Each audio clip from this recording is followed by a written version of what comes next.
చేయందుకుంటుండట అంటే కాంగ్రెస్ పార్టీలో చేరిపోతున్నాడు. రేపు షేర్లింగంపల్లి ఎమ్మెల్యే అరకపూడి గాంధీ కూడా చేయిలో తర్వాత ఇక్కడ వివేకానంద గౌడ్ అందరూ కూడా మొత్తం కూడా మెల్లమెల్లగా కారు ఖాళీ అయిపోయే కార్యక్రమం మొత్తం కూడా నడుస్తా ఉంది. గ్రేటర్ హైదరాబాద్ లో ఉన్న ఎమ్మెల్సీ ప్రభాకర్ ఖైరతాబాద్ కి చెందిన నియోజకవర్గానికి చెందిన వ్యక్తి ఎమ్మెల్సీ ప్రభాకర్ కూడా కాంగ్రెస్ లోకి వెళ్ళబోతున్నారు. మొత్తం కూడా అక్కడ ఎమ్మెల్సీలు ఎమ్మెల్యేలు మొత్తం కూడా జంపు కొడుతున్నటువంటి పరిస్థితి మాత్రం కనిపిస్తుంది. ఇక కాక ఇంకా కూడా గంభీరతనే కనిపిస్తున్నాడు. ఏదేమైనా కానీ ఏనుగు చచ్చినా వెయ్యే బతికినా వెయ్యే అంటారు. అంటే ఏనుగు చచ్చిపోతేనేమో పనులు అమ్ముకుంటూ వస్తాయంట, దంతాలు ఉంటాయి కదా, అవి అమ్ముకుంటూ వస్తాయంటే ఏం బతికితేనేమో అది పని చేపించుకొని చేస్తున్నాం అనమాట. కాబట్టి ఇట్లా చేస్తుంది కథ. ఇక మరోవైపు ఇక ఈ నెలనే కదా, ఈ నెల 24 నుంచి అసెంబ్లీ సమావేశాలు ప్రారంభం కానున్నాయి. మరి ఇప్పుడన్నా కాక వస్తాడా రాడా, లేకపోతే మరి నేను రానుపో అంటాడా కూసుంటాడా? మరి అప్పటి వరకు ఎల్పీ ఉండదు. ఆ తొంటిపొక్క సెట్ అయిందా లేదా, మరి అప్పటి వరకు ఇక్కడ బీఆర్ఎస్ ఎల్పీ మరి ఉంటుందా? కేసీఆర్, హరీష్ రావు, కేటీఆర్, వేముల ప్రశాంత్ రెడ్డి తప్ప ఎవరు ఉండే పరిస్థితులు లేవు. ఇక్కడ ఉంటే ఆ నలుగురు ఉండొచ్చు అని చెప్పేసి అంటున్నారు. ఇక అదొక అట్లా జరుగుతూ ఉంది. ఇక అసెంబ్లీ సమావేశాలకు సంబంధించి ఇట్లా జరుగుతూ ఉంటే 100% ఆదాయాన్ని పెంచుకునేటువంటి మార్గాలను అన్వేషించండి అని చెప్పేసి అధికారులకు ముఖ్యమంత్రి రేవంత్ రెడ్డి ఆదేశాలు జారీ చేసిండు. అయితే ఇక్కడ ఆదాయాలు పెంచుకునే మార్గంలో అంటే ఇప్పుడు పట్టి పీడించడం కాదు, ఎవరైతే పన్ను ఎగవేతదారులు ఉంటారో వారిపైన దృష్టి పెట్టండి. తర్వాత జిఎస్టీలు మొత్తం కూడా ఎగ్గొడతా ఉన్నారు. ఇట్లా రకరకాలుగా చేస్తున్నటువంటి వాళ్ళపైన దృష్టి పెట్టి ప్రధానంగా ఆదాయ మార్గాలను అన్వేషించండి అని చెప్పేసి అక్కడ అధికారులకు ముఖ్యమంత్రి ఆదేశాలు జారీ చేసిండు. ఇక మరోవైపు డిఎస్సికి సంబంధించి మరి మంత్రులు మరి ఎందుకు మాట్లాడుతున్నారో నిజంగా అసలు యాక్చువల్గా పూర్తిగా వాళ్ళకు రాంగ్ గైడెన్స్ ఇస్తున్నట్టున్నారు. 100% మీకు ఇచ్చినటువంటి గైడెన్స్ ఎవరైతే ఉన్నారో, ఎవరైతే ఫీడ్బ్యాక్ ఇస్తున్నారో అది 100% రాంగ్ ఫీడ్బ్యాక్. మీరు దయచేసి అర్థం చేసుకోండి. మీరు అర్థం చేసుకోకపోతే ఇది కరెక్ట్ కాదు. ప్రభుత్వానికి కావాల్సినంత చెడ్డ పేరు వస్తూ ఉంది. మీకేం అర్థమైతలేదు. మొత్తం కూడా నిరుద్యోగులు నిరాశతో ఉన్నారు. తర్వాత ఇక్కడ డిఎస్సి అభ్యర్థులు కానీ అటు గ్రూప్ 2 అభ్యర్థులు కానీ వాళ్ళు ఏం చెప్పినారు, 4 రోజులు లేట్ అయ్యారు అని చెప్పేసి అంటే గది లేట్ చేసేదానికి మొత్తం కూడా మీదేదో అయిపోయినట్టు, మొత్తం కూడా ఇప్పుడే మొత్తం పోతున్నట్టు, ఇప్పటికంటే ఇప్పుడే ఏది పరీక్షలు పెట్టాలని ఎట్లా వ్యవహరిస్తున్నారు అంటే నేను పట్టిన కుందేలకు 3 కాళ్ళు అన్నట్టు వ్యవహరిస్తున్నారు. ప్రభుత్వం ఎట్టి పరిస్థితుల్లో చేస్తున్నటువంటి ఇదైతే నిర్ణయం ఎట్టి పరిస్థితుల్లో కరెక్ట్ కాదు. నిన్న హాల్ టికెట్ పెట్టినరట ఏది డిఎస్సికి సంబంధించి. హాల్ టికెట్లు పెడితే ఆందోళన నిన్న చూపించిన మనం ఎంతమంది అమ్మాయిలు వాళ్ళు పాపం వాళ్ళు బాధపడతా ఉన్నారు. తర్వాత మొత్తం కూడా యువత అంతా కూడా నైరాశ్యంలోకి వెళ్ళిపోతా ఉంది. మీరు ఇచ్చినటువంటి ఏదైతే మంచి చేస్తున్నారో ఆ మంచి కూడా మంచి జరగకుండా పోతా ఉంది. మేము ఉద్యోగాలు ఇచ్చినామని చెప్తున్నారు కానీ మరి ఇచ్చినటువంటి ఉద్యోగాలు సరైనటువంటి అభ్యర్థులకు వెళ్తున్నాయా లేదా అని చెప్పేసి మరి కనీసం చూసుకోవాల్సిన బాధ్యత ప్రభుత్వం పైన ఉంటుంది. మరి ప్రభుత్వం కనీసం దీని గురించి ఎందుకు ఆలోచిస్తలేదు? ఎందుకు ఇంటెలిజెన్స్ రిపోర్ట్లు కరెక్ట్గా ఎందుకు వెళ్తలేవు? అక్కడికి ఎవరు రాంగ్ గైడెన్స్ ఇస్తున్నారు? అధికారులు మ్యానిపులేట్ చేస్తున్నారా లేకపోతే మంత్రులుగా మ్యానిపులేట్ చేస్తున్నారా? మరి ప్రభుత్వానికి అయితే మాత్రం 100% పరిణామం అవుతున్నది. ఒకటి చెప్తా నేను, ఇప్పుడు చాలా మంది ఏమంటున్నారంటే ఇప్పుడు అది ఉన్నట్టుగా మనం మాట్లాడుకోవాలి. ఏమంటున్నారంటే మరి ప్రభుత్వ పథకాలు 6 గ్యారెంటీలు ప్రవేశపెట్టడానికి మరికొంత సమయం కావాలని చెప్పేసి వీళ్ళు అడుగుతున్నారు కదా, టైం కావాలంటున్నారు కదా. మరి టైం కావాలన్నప్పుడు మాకు పరీక్షలకు మాకు ఏదైతే నోటిఫికేషన్ ఇచ్చిందో మరింత కొంత టైం చదువుకోవడానికి టైం కావాలంటే మీరు ఎందుకు ఇస్తలేరని అడుగుతున్నారు. వాస్తవమే కదా అది. ప్రభుత్వాన్ని విమర్శించడం ఇక్కడ ఉద్దేశం కాదు. కాకపోతే మీరు అర్థం చేసుకోవాలి. ఎందుకనంటే ఇక్కడ విషయం ఏంటంటే మనము ఏ విషయమైనా కానీ కొంతవరకు ఇట్లా ఆచితూచి వ్యవహరిస్తూ తర్వాత ప్రజలను దృష్టిలో పెట్టుకొని నిరుద్యోగులను దృష్టిలో పెట్టుకొని ప్రధానంగా ఆలోచించాల్సిన బాధ్యత ప్రభుత్వం పైన ఉంటుంది. అరే ఇంత చెప్తున్నా, ఇంత బాధపడుతున్నా, మొత్తం కూడా రాష్ట్ర వ్యాప్తంగా అక్కడ నిరుద్యోగులు ఆందోళన చేస్తున్నా కానీ కనీసం పట్టించుకోకపోతే ఎట్లా? ఇప్పుడు ఇది మీరు ఏమనుకుంటారంటే మీకు ఎవరు గైడెన్స్ ఇచ్చిండో ఎవరిచ్చిండో మాకు తెలియదు కానీ విషయం ఏంటంటే మీరు ఏమనుకుంటున్నారంటే అక్కడ బీఆర్ఎస్ అనుకోవనుకో మంచి జరుగుతుంది. నేనేమంటున్నా, మీరు ఒకవేళ ఇటువంటి నిర్ణయాలు తీసుకోవడం వల్ల వానికి అవకాశం దొరుకుతూ ఉంది. వాళ్ళకి అవకాశం దొరకడానికి మీరు అవకాశం ఇస్తూ ఉన్నారు. మరి ఎందుకు మీ దాంట్లో ఎవరన్నా మరి అట్లా అధికారులు ఏమన్నా మ్యానిపులేట్ చేస్తున్నారా లేకపోతే ఎవరు మ్యానిపులేట్ చేస్తున్నారో అర్థమైతలేదు కానీ 1000% అక్కడ నిరుద్యోగుల డిమాండ్లు ఏవైతే ఉన్నాయో అవి 100% కరెక్టు. మీరు క్లియర్గా మీరు తెలుసుకోండి, గ్రౌండ్ లెవెల్కి వెళ్ళి తెలుసుకోండి. మంత్రులు కూడా ఇష్టం వచ్చినట్టుగా మాట్లాడొద్దు. ఎందుకంటే మీకు తెలిసి మాట్లాడుతురా తెలియక మాట్లాడుతురా? మరి మీరు కూడా విద్యార్థి స్థాయి నుంచే వచ్చిండ్రు. అరే చదువుకోవాలంటే కొంచెం టైం కావాలి కదా. ఎంత సిలబస్ ఉంటే పుస్తకాలు మొత్తం కట్టల పుస్తకాలు ఉంటాయి. ఆ పుస్తకాలు చదవాలంటే టైం కావాలి. అరే టైం కావాలంటే మీరు టైం ఇప్పుడు వాళ్ళు ఏమో గుంతమ్మ కోరికలు కోరతలేరు. తర్వాత మీరు ఇచ్చినటువంటి నోటిఫికేషన్లకు వాళ్ళు చాలా సంతోషంగా ఉన్నారు. ఆ సంతోషాన్ని నిలబెట్టమని చెప్పేసి వాళ్ళు అడుగుతూ ఉంటే కనీసం దాని గురించి పట్టించుకోకుండా మొత్తం కూడా మేము ఇష్టం వచ్చినట్టుగా మేము పెట్టిన కుండేలకు మూడే కాళ్ళు అన్నట్టుగా వ్యవహరిస్తే మాత్రం ఎట్టి పరిస్థితుల్లో కరెక్ట్ కాదు. ప్రభుత్వం తీసుకున్నటువంటి నిర్ణయం 1000% తప్పు. ఎందుకంటే ప్రభుత్వం అక్కడ అధికారులను ఆదేశించాల్సినటువంటి బాధ్యత లేదా? తర్వాత ఇక్కడ టీజీపీఎస్సీకి సంబంధించి కానీ అటు విద్యాశాఖకు సంబంధించి కానీ 1000% అక్కడ నిరుద్యోగుల సమస్యలు ఏవైతే ఉన్నాయో, నిరుద్యోగులు ఏదైతే కోరుతా ఉన్నారో, డిమాండ్ చేస్తా ఉన్నారో 100% అక్కడ పోస్ట్ పోన్ చేయాల్సినటువంటి న్యాయమైన డిమాండ్ పోస్ట్ పోన్ చేయాల్సినటువంటి బాధ్యత ప్రభుత్వం పైన, అటు విద్యాశాఖ పైన, ఇటు టీజీపీఎస్సీ పైన 1000% ఉన్నది. ఒకవేళ మీరు ఇట్లనే కనుక వ్యవహరిస్తే 100% ప్రభుత్వానికి వ్యతిరేకత వస్తుంది. ఎందుకంటే ఇప్పుడు కేటీ రామారావు ఆడ కూర్చోబెట్టుకునేది, ఆడ తెలంగాణ భవన్లో మనుషులు కూర్చోబెట్టుకుని వాళ్ళు టీఆర్ఎస్ వాళ్ళు ఉంటారు కదా, బీఆర్ఎస్ వాళ్ళు విద్యార్థి నాయకులను కూర్చోబెట్టుకొని మొత్తం కూడా ఓ పెద్ద చర్చ పెట్టిండి. పెట్టేసి ఏంటంటే పైసలు తీసుకొచ్చినైనా సరే, 4 పైసలు ఇచ్చైనా సరే మనం అంతా కూడా ఢిల్లీ తీసుకుపోయి తెలంగాణలో మొత్తం ఏదో జరుగుతుందన్నట్టుగా క్రియేట్ చేద్దామని చెప్పి ఒక ప్లాన్ చేస్తున్నారు. ఆ ప్లాన్ కూడా మీకు అర్థమైతలేదు. మరి ఇంకా నష్టపోతారు. నేను ఏమంటా ఉన్నట్టే క్లియర్గా విద్యార్థులు ఏవైతే నిరుద్యోగులు ఎవరైతే కోరుతున్నారో దాని పెద్ద విషయం కూడా కాదు, దానివల్ల పెద్ద నష్టం కూడా ఏం జరిగిపోదు. ఇప్పటికిప్పుడు అంటే 10 ఏళ్ల నుంచి 20 ఏళ్ల నుంచి మొత్తం కూడా పోయేది ఏం లేదు. కానీ మీరు ఇట్లా వేయడం వల్ల 100% నిరుద్యోగులు ఆందోళన చెందుతున్నారు, వాళ్ళు కలత చెందుతా ఉన్నారు, బాధపడతా ఉన్నారు, మనస్తాపంతో ఉన్నారు. కాబట్టి నిరుద్యోగులకు ఏదైతే డిమాండ్ ఉన్నదో, ఆ పోస్ట్ పోన్ చేయాల్సినటువంటి డిమాండ్ ఏదైతే ఉన్నదో, మీరు హాల్ టికెట్ పెట్టినా సరే ఇప్పటికైనా సరే పోస్ట్ పోన్ చేయండి. ఎందుకనంటే అది నిరుద్యోగుల జీవితాలతో మళ్ళీ ఆడుకోవద్దు. వాళ్ళ వల్లనే, నిరుద్యోగుల వల్లనే, నిరుద్యోగులు ప్రధానంగా ఇది అక్కడ చదువులను వదిలిపెట్టి ఊర్లకు వెళ్ళడం వల్లనే కాంగ్రెస్ ప్రభుత్వం అధికారంలోకి వచ్చిందనే విషయం మర్చిపోవద్దు. 1000% నిరుద్యోగుల పక్షాన నిలబడాల్సినటువంటి బాధ్యత ప్రభుత్వం పైన ఉన్నది. మీరు తీసుకుంటున్నటువంటి నిర్ణయాలు మంచియే, మేమేం కాదంటలేము. తర్వాత నిరుద్యోగులు కూడా దాన్ని ఏం విస్మరిస్తలేరు. నిన్న చాలా మంది అమ్మాయిలు ఏం చెప్పిండ్రు, వాళ్ళు ఏమనంటా ఉన్నారంటే మీరు తీసుకున్నటువంటి నిర్ణయాలు బాగానే ఉన్నాయి, తర్వాత జాబ్ క్యాలెండర్ వేస్తా అంటా ఉన్నారు. 50 సంవత్సరాల నుంచి 60 సంవత్సరాల నుంచి జాబ్ క్యాలెండర్ లేదు, కానీ మీరు మంచి నిర్ణయం తీసుకుంటున్నారు. తర్వాత ఇక్కడ రైతులకు సంబంధించి ఎంత రైతు బంధు ఇవ్వాలి, తర్వాత రైతు భరోసా అందించాలనే దానిపైన రైతులతో చర్చిస్తున్నారు కదా. మరి నిరుద్యోగులకు సంబంధించినటువంటి అంశం పైన నిరుద్యోగులతో ఎందుకు చర్చించట్లేదు? ఒక 40 లక్షల మందికి నిరుద్యోగులకు సంబంధించినటువంటి సమస్య పైన కనీసం పట్టించుకోకపోతే ఎట్లా? తర్వాత ఇక్కడ ఆ గ్రూప్ 1 సంబంధించి పక్క రాష్ట్రంలో ఇక్కడ ఆంధ్రప్రదేశ్లో 1:100 తీస్తే మనం 1:50 తీసిండ్రు. అధికారులు మిమ్మల్ని మ్యానిపులేట్ చేస్తున్నారు. కొంతమంది వాళ్ళకు ఒత్తాసు వలుకుతా ఉన్నారు, బీఆర్ఎస్ వాళ్ళకి మంచి చేసేటువంటి ప్రయత్నం చేస్తా ఉన్నారు, ప్రభుత్వాన్ని భదనం చేసేటువంటి ప్రయత్నం చేస్తా ఉన్నారు. ఇది మీకు అర్థం చేసుకోకపోతే ఇంకా నష్టం జరుగుతుంది. కాబట్టి దయచేసి ప్రభుత్వం సానుకూల నిర్ణయం తీసుకొని, నిరుద్యోగుల పట్ల సానుకూల నిర్ణయం తీసుకొని వాళ్ళకు ఆ డిఎస్సి కానీ తర్వాత ఇప్పటికైనా సరే డిఎస్సి తర్వాత ఇక్కడ గ్రూప్ 2ను వాయిదా వేయాల్సినటువంటి అవసరం 100% ఉన్నది. ఇంకా ఏం లేదు. ఇక ఒకసారి వార్తలలోకి వెళ్దాం. వెలుగు దినపత్రిక చూద్దాం. 22 నుంచి అసెంబ్లీ 10 రోజుల వరకు సెషన్స్ నిర్వహించే అవకాశం. అసెంబ్లీ బడ్జెట్ సమావేశాలు ఈ నెల 22 నుంచి ప్రారంభమయ్యే అవకాశం ఉంది. లోక్సభ ఎన్నికలకు ముందు కేంద్ర ప్రభుత్వం ఓట్ ఆన్ అకౌంట్ బడ్జెట్ ప్రవేశపెట్టడంతో రాష్ట్రంలో కూడా ఓట్ ఆన్ అకౌంట్ బడ్జెట్ ప్రవేశపెట్టారు. కేంద్ర ప్రభుత్వం ఈ నెల 23న పార్లమెంట్ లో పూర్తి స్థాయి బడ్జెట్ ప్రవేశపెట్టనుంది. ఈ నేపథ్యంలో అక్కడి నుంచి రాష్ట్రానికి వచ్చే నిధుల లెక్కల ప్రకారం రాష్ట్ర సర్కార్ కూడా ఫుల్ బడ్జెట్ ప్రవేశపెట్టేందుకు సన్నాహకాలు ప్రారంభించింది. ఈ నెల 22 లేదా 24న బడ్జెట్ సమావేశాలు ప్రారంభించి కనీసం 10 రోజుల పాటు నిర్వహించాలని భావిస్తున్నారు. మరి కాక వస్తాడా? కేంద్ర ప్రభుత్వం ఇప్పటికే ప్రకటించింది ఈ నెల 22 నుంచి బడ్జెట్ సమావేశాలు అంటే బడ్జెట్ ప్రవేశపెట్టాలని, 23 తారీఖు బడ్జెట్ ప్రవేశపెట్టాలని, ఆ సమావేశాలని ఈ నెల 22 నుంచి ప్రారంభించాలని చెప్పేసి కేంద్ర ప్రభుత్వం ఇప్పటికే ప్రకటించింది. ఈ నేపథ్యంలో కేంద్రం నుంచి మనకి ఎంత వస్తాయి, మన రాష్ట్రానికి వాటా ఎంత వస్తుంది, దాని ప్రకారం ఎక్కడెక్కడ ఏ రంగానికి ఎంత కేటాయించవచ్చు అనే విషయం పైన కొంతవరకు క్లారిటీ వచ్చే అవకాశం ఉంది. ఆ తర్వాత ఈ నెల 24న రాష్ట్ర ప్రభుత్వం కూడా అంటే అసెంబ్లీ సమావేశాలకు వెళ్ళాలని చెప్పేసి నిర్ణయం తీసుకుంటున్నట్టుగా వార్తలు వస్తూ ఉన్నాయి. తర్వాత 25వ తేదీన బడ్జెట్ ప్రవేశపెట్టేటువంటి అవకాశం కనిపిస్తూ ఉంది. అంటే ఇక్కడ 23వ తేదీన అక్కడ కేంద్ర బడ్జెట్ ప్రవేశపెట్టిన తర్వాత వాళ్ళ కేటాయింపులు దాన్ని బట్టి ఇక్కడ రాష్ట్ర బడ్జెట్లు కూడా మార్పులు చేర్పులు చేసుకొని కొంతవరకు ముందుకు తీసుకెళ్లాలనేటువంటి ఉద్దేశంతో ప్రభుత్వం ముందుకెళ్తా ఉంది. కాబట్టి 24వ తేదీన ప్రధానంగా అసెంబ్లీ సమావేశాలు ప్రారంభమయ్యేటువంటి అవకాశం మాత్రం కనిపిస్తుంది. ఆదాయం పెంచాలి, ట్యాక్స్ ఎగవేతదారులపై కఠినంగా ఉండండి. అధికారులకు సీఎం రేవంత్ రెడ్డి ఆదేశం. మంత్లీ టార్గెట్ తో ముందుకు వెళ్ళాలి. జీఎస్టీ రాబడిపై ఫోకస్ పెట్టాలి, పక్కాగా ఆడిట్ చేయాలి. ఎన్నికలప్పుడు భారీగా లిక్కర్ స్కేల్స్ పెరిగినా ఆ మేరకు రాబడి ఏది? కమర్షియల్ ట్యాక్స్ లో మంచి గ్రోత్, మరింత బాగా పనిచేయాలి. 3 నెలల్లో రాష్ట్ర రాష్ట్ర సొంత ఆదాయం 29,000 కోట్లు ఇంకా పెరగాల్సింది.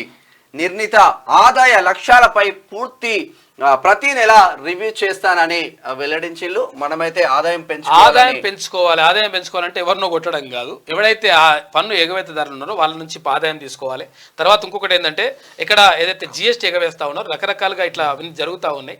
తర్వాత ఇంకోటి ఏంటంటే గతంలో ఇప్పుడు మొన్న ఎలక్షన్లప్పుడు కూడా ఎన్నికలు జరిగినప్పుడు కూడా అసలు యాక్చువల్గా లిక్కర్ ఆదాయం అంటే ఏదైతే మద్యం ద్వారా వచ్చేటువంటి ఆదాయం ఎక్సైజ్ శాఖ నుంచి చాలా రావాల్సి ఉండే, కానీ రావాల్సినటువంటి ఆదాయం రాలేదంటే ఇది ఒకవేళ అక్రమ మద్యం రవాణా అయినట్టుగా, తర్వాత ప్రభుత్వానికి డబ్బులు రాకుండా ప్రభుత్వానికి ఆదాయం చేకూరకుండా మొత్తం కూడా ప్రైవేటు దందా నడిచినట్టుగా దీనిపైన ఆరోపణలు వస్తూ ఉన్నాయి. ఈ నేపథ్యంలో ఎట్టి పరిస్థితుల్లో పన్ను ఎగవేతదారులపైన తర్వాత ఇక్కడ జిఎస్టీ పైన ప్రత్యేకంగా దృష్టి పెట్టాలని చెప్పేసి రాష్ట్ర ప్రభుత్వం దీంట్లో అన్ని పెద్ద తలకాయలే ఉంటాయి, అన్ని తలకాయలు ఉంటాయి, అన్ని కాయలే ఉంటాయి.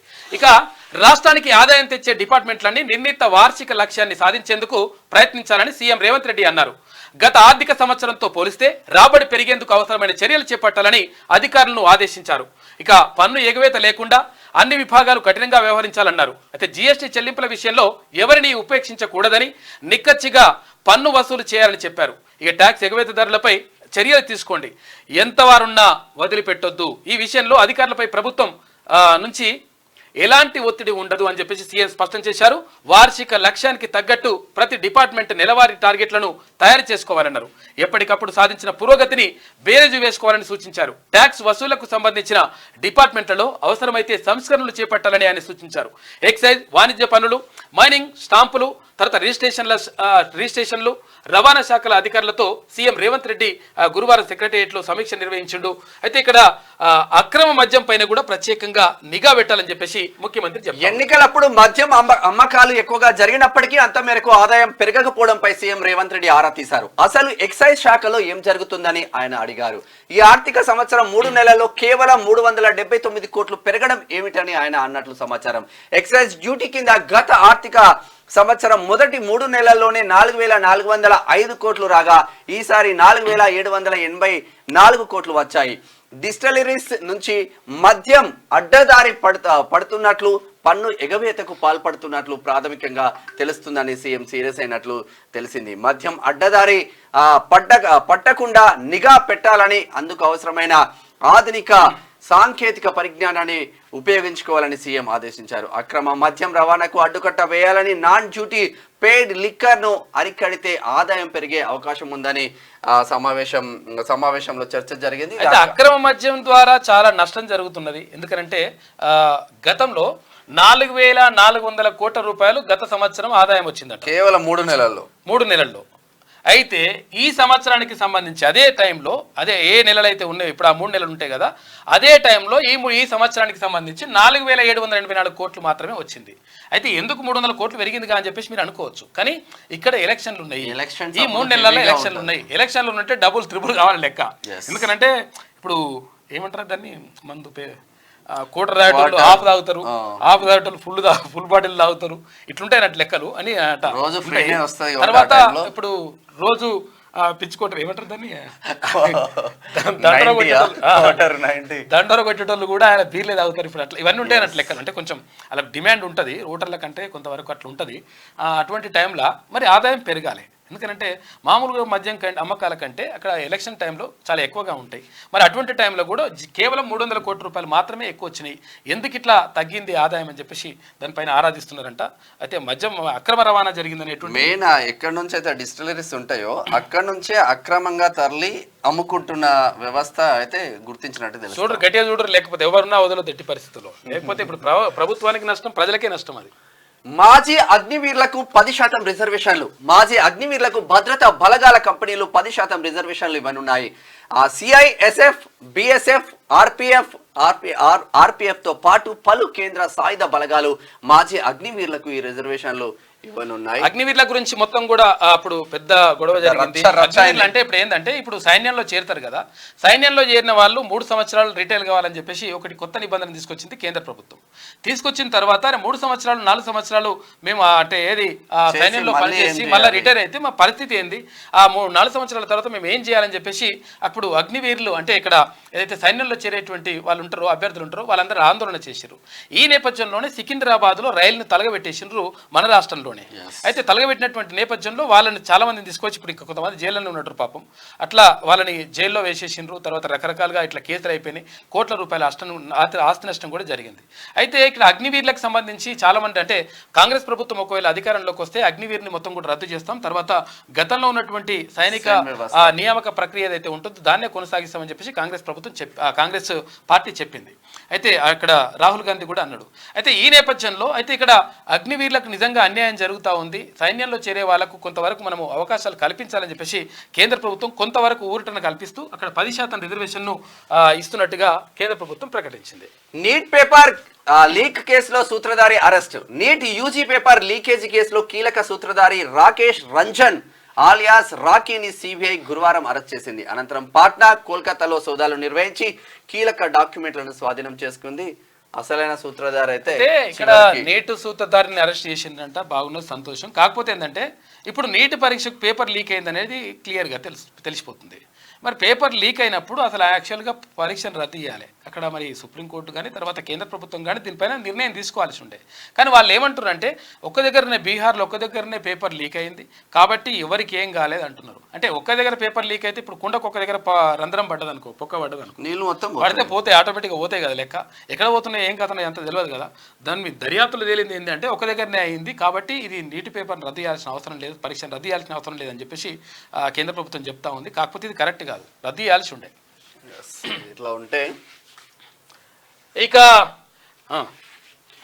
నిరుద్యోగులు ప్రతిపక్షాల ఉచ్చులో పడద్దు. అచ్చా, పరీక్షలు వాయిదా వేసుకుంటూ పోతే జాబ్ క్యాలెండర్ అమలెట్లా? మంత్రి పొన్నం. ఉద్యోగ నియామకాలకు అడ్డుకునేందుకు బీఆర్ఎస్ ప్లాన్.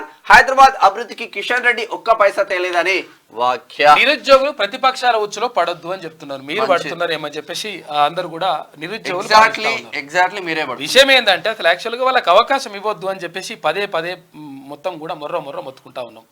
విషయం ఏంటంటే ఇక్కడ నిజంగా నిరుద్యోగుల ఆందోళన వాస్తవం, దాన్ని పేడ్ ఆర్టిస్టులు బీర్ ఆర్టిస్టులు ఏం కాదు. కాకపోతే ఏంటంటే ఈ అవకాశాన్ని అక్కడ ప్రతిపక్షాలు ఉపయోగించుకునేటువంటి పనిలో పడ్డాయి. కాబట్టి నీకు చిన్న ఎగ్జాంపుల్ నీకు చూపిస్తుంది. ఒకటి ఏంది మీకు అర్థమవుతుంది, మీకు తెలవాలి కదా, మినిమం అది తెలిస్తే ఒక లెక్కకు వస్తారు కదా మీరు. చూసిరా ఇక్కడ ఒక్కసారి ఇక్కడ భరత్ ఇక్కడ జూమ్ చేయి, ఇది చూడండి ఒకసారి ఏం జరుగుతుందో. మీ ప్రభుత్వం కరెక్ట్ గా నిర్ణయం తీసుకోకపోతే ఇట్లుంటది లెక్క. చూడు ఇక డిఎస్సి వాయిదాకు ఢిల్లీకి నిరుద్యోగులు అయినా మొండిగానే రాష్ట్ర సర్కార్. వెబ్సైట్లో హాల్ టికెట్లు 18 నుంచి ఆగస్టు 5 వరకు పరీక్షలు అని చెప్పేసి ఇక కేటీ రామారావు కూర్చున్నాడు. చూసుకోవాలి కొంచెం మంచిగా జూమ్ చేసి చూపి. వీళ్ళందరూ కూడా నిరుద్యోగుల పోరాటంపై ప్రభుత్వ దమనకాండ, పోలీసుల దౌర్జన్యం నేపథ్యంలో గురువారం టీఆర్ఎస్వి నాయకులతో బీఆర్ఎస్వి నాయకులతో సమావేశమైన BRS working president KTR Rama Rao అని చెప్పేసి వార్త రాసుకున్నది.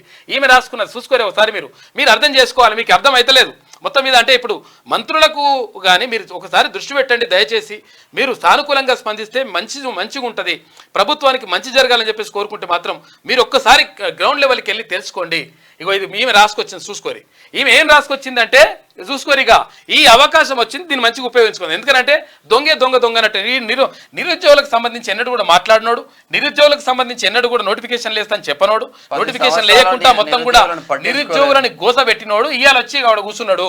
కాబట్టి అక్కడ నిరుద్యోగులు అన్యాయం అయిపోతా ఉన్నారు, అక్కడ మొత్తం కూడా నలిగిపోతా ఉన్నారు. కాబట్టి 100% ప్రభుత్వం నిర్ణయం తీసుకోవాల్సిన అవసరం వస్తుంది. ఇక లేకపోతే ఇంకా నష్టం జరుగుతుంది. మీకేమో అర్థమవుతలేదు. ప్రతిపక్షాల ఉచ్చులో పడి నిరుద్యోగులు మోసపోవద్దని మంత్రి పొన్నం ప్రభాకర్ అన్నారు. పరీక్షలు వాయిదా వేసుకుంటూ పోతే జాబ్ క్యాలెండర్ ఎలా అమలు చేస్తామని ప్రశ్నించారు. ఎన్నికల కోడ్ వల్ల ఉద్యోగాల భర్తీ ఆలస్యమైందని చెప్పారు. నేను విద్యార్థి సంఘ నాయకునిగా చేసిండ్రు. అన్ని సంఘాలకు విజ్ఞప్తి చేస్తున్నా, మంచిగా చదువుకుని ఉద్యోగాలు సాధించండి. చదువుకోవాలంటే టైం కావాలి కదా సార్, సమయం సరిపోతలేదు మంత్రి గారు, టైం కావాలి అని చెప్తున్నారు వాళ్ళు. చదువుకోవడానికి టైం కావాలంటున్నారు, ఇంకేం అడుగుతలేరు వాళ్ళు. మీరు 100% దానిపైన నిర్ణయం తీసుకోవాల్సిన అవసరం ఉన్నది. ఎవడో చేస్తుంది కాదు, మీరే అవకాశం ఇస్తున్నట్టు అయిపోతుందాడా. ఇక ప్రతిపక్షాల ఉచ్చులో చిక్కి మంచిగా చదువుకుని ఉద్యోగాలు సాధించండి. ప్రతిపక్షాల ఉచ్చులో చిక్కి విలువైన సమయాన్ని వృధా చేసుకోవద్దు. నిరుద్యోగులు సంయమనం పాటించాలి. మేధావుల అభిప్రాయం తీసుకొని జాబ్ క్యాలెండర్ విడుదల చేయండి. ఇక ప్రభుత్వం నిరుద్యోగులకు అండగా ఉంటుంది. ఏమైనా సమస్యలుంటే మా దృష్టికి తీసుకురండి, వాటిని పరిష్కరిస్తాం. మీ దృష్టికి తీసుకొస్తున్నాం.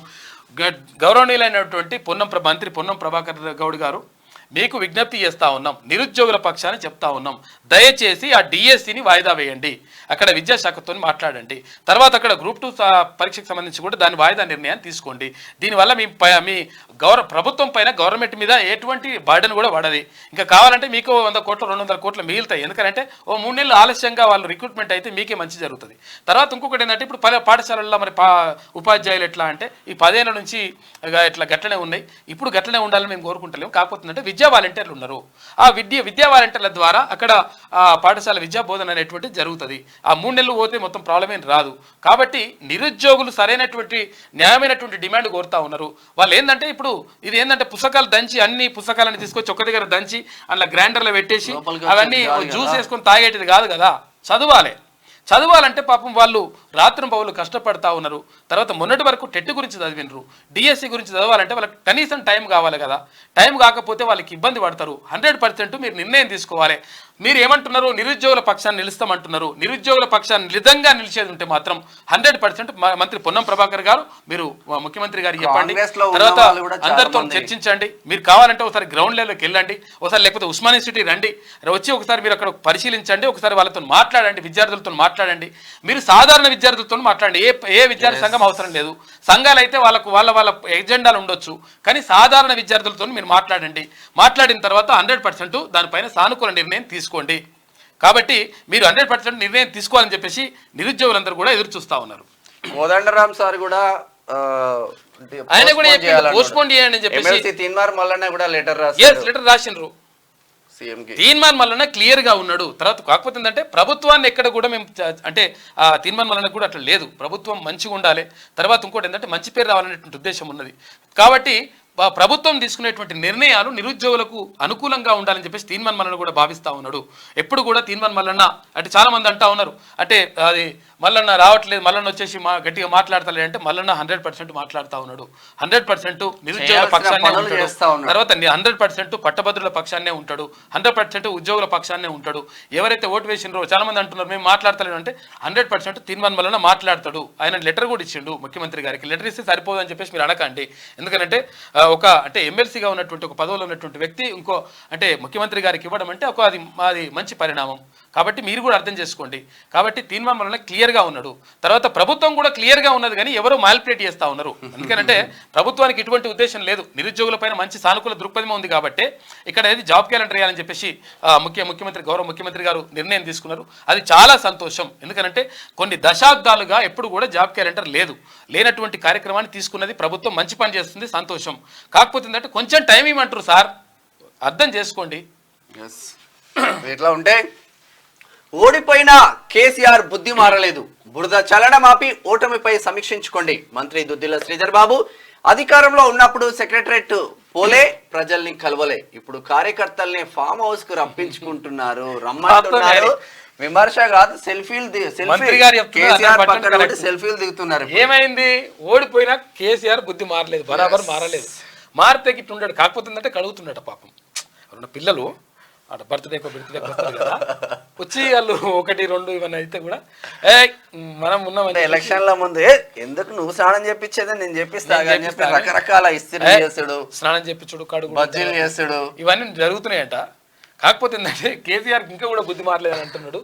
అయితే అధికారంలో ఉన్నప్పుడు సెక్రటేరియట్ ఎన్నడూ కూడా కేసీఆర్ పోలేడు. కార్యకర్తలు ఎక్కడిది, కనీసం మంత్రులకు అపాయింట్మెంట్ లేదు. అప్పుడు అపాయింట్మెంట్ లేదు, ఇప్పుడు అపాయింట్మెంట్ కూడా ఇస్తా అంటున్నాడు. 3 బ్యారేజ్ల నిర్మాణంలో 50 సబ్ కాంట్రాక్ట్ సంస్థలు, అవన్నీ కేసీఆర్ కు అత్యంత క్లోజ్ గా ఉండే వాళ్ళవే. కాళేశ్వరంపై జస్టిస్ ఘోష్ కమిషన్ విచారణలో వెల్లడి. కాంట్రాక్ట్ సంస్థల ఆర్థిక లావాదేవీలపై కమిషన్ ఆరా. ప్రతి పైసా లెక్క తీసేందుకే త్వరలో చార్టర్డ్ అకౌంటెంట్ నియామకం. అందుకు రాష్ట్ర ప్రభుత్వానికి లేఖ రాయాలని నిర్ణయం. క్రాస్ ఎగ్జామినేషన్ కు వేరే రాష్ట్రం నుంచి అడ్వకేట్. 16న కమిషన్ ముందు Vedire Sriram power point presentation. 15 తర్వాత 15న తన వాదనలు వినిపించనున్న విద్యుత్ అధికారి కంచర్ల రఘు అంటే మొత్తం మీద కాళేశ్వరం కథ ఏందో చూడాల్సిన అవసరం ఉంటుంది. ఇక్కడ 3 బ్యారేజీల నిర్మాణంలో 50 కాంట్రాక్ట్ సంస్థలు ఉన్నాయంట. అవన్నీ కేసీఆర్ కి అత్యంత క్లోజ్ గా ఉన్నాయి. ఎవరు ఇప్పుడు ఏమేమి ఉన్నాయి అవి చెప్పరాదు, 2-3 పేర్లు. ఇక అవన్నీ 1,00,000 ఇట్లా ప్రతిమ తర్వాత ఇంకేదో అన్ని ఎక్కువ రావులే ఉంటాయి. అవన్నీ కూడా రావు అంటే ఏవి రావు అన్నట్టు, పబ్లిక్ ఏం రావు, నీళ్ళు రాకుండా ఇట్లా అయిపోయినట్టు కథ. కాళేశ్వరం ప్రాజెక్టులో ఆర్థిక అవకతవకలపై జస్టిస్ పిసి ఘోష్ నేతృత్వంలోని జ్యుడిషియల్ కమిషన్ ఎంక్వైరీని ముమ్మరం చేసింది. టెక్నికల్ అంశాలతో పాటు ఆర్థిక అక్రమాలపై సమాంతరంగా విచారణను చేపడుతున్నది. అయితే ఇందులో భాగంగా కాళేశ్వరం ప్రాజెక్టులోని మేడిగడ్డ, అన్నారం, సుందిళ్ల బ్యారేజీలో భారీ అవకతవకలు జరిగినట్లు, ఆ 3 బ్యారేజీల నిర్మాణంలో 50కి పైగా సబ్ కాంట్రాక్ట్ సంస్థలు భాగమైనట్లు కమిషన్ దృష్టికి వచ్చినట్టుగా తెలిసింది అని చెప్పేసి అక్కడ పిసి ఘోష్ అంటా ఉన్నారు, కమిషన్ నేతృత్వం వస్తున్నటువంటి కమిషన్ చైర్మన్. రైతు భరోసాకు కండిషన్లు పెట్టాలి. ఊట్ను రైతు భరోసా సదస్సులో డిప్యూటీ సీఎం బట్టి విక్రమార్క పెట్టలే సారీ. ఇక వచ్చే అసెంబ్లీ సమావేశాల్లోనే రిపోర్టు సభ ముందుంచుతామని వెల్లడి. 4 గోడల మధ్య నిర్ణయం తీసుకోమని చెప్పేసి మంత్రి పొంగులేటి శ్రీనివాసరెడ్డి అంటా ఉన్నారు. తర్వాత అర్హులైన వారికి రైతు భరోసా ఇస్తామని చెప్పేసి మంత్రి తుమ్మల నాగేశ్వరరావు గారు అంటా ఉన్నారు.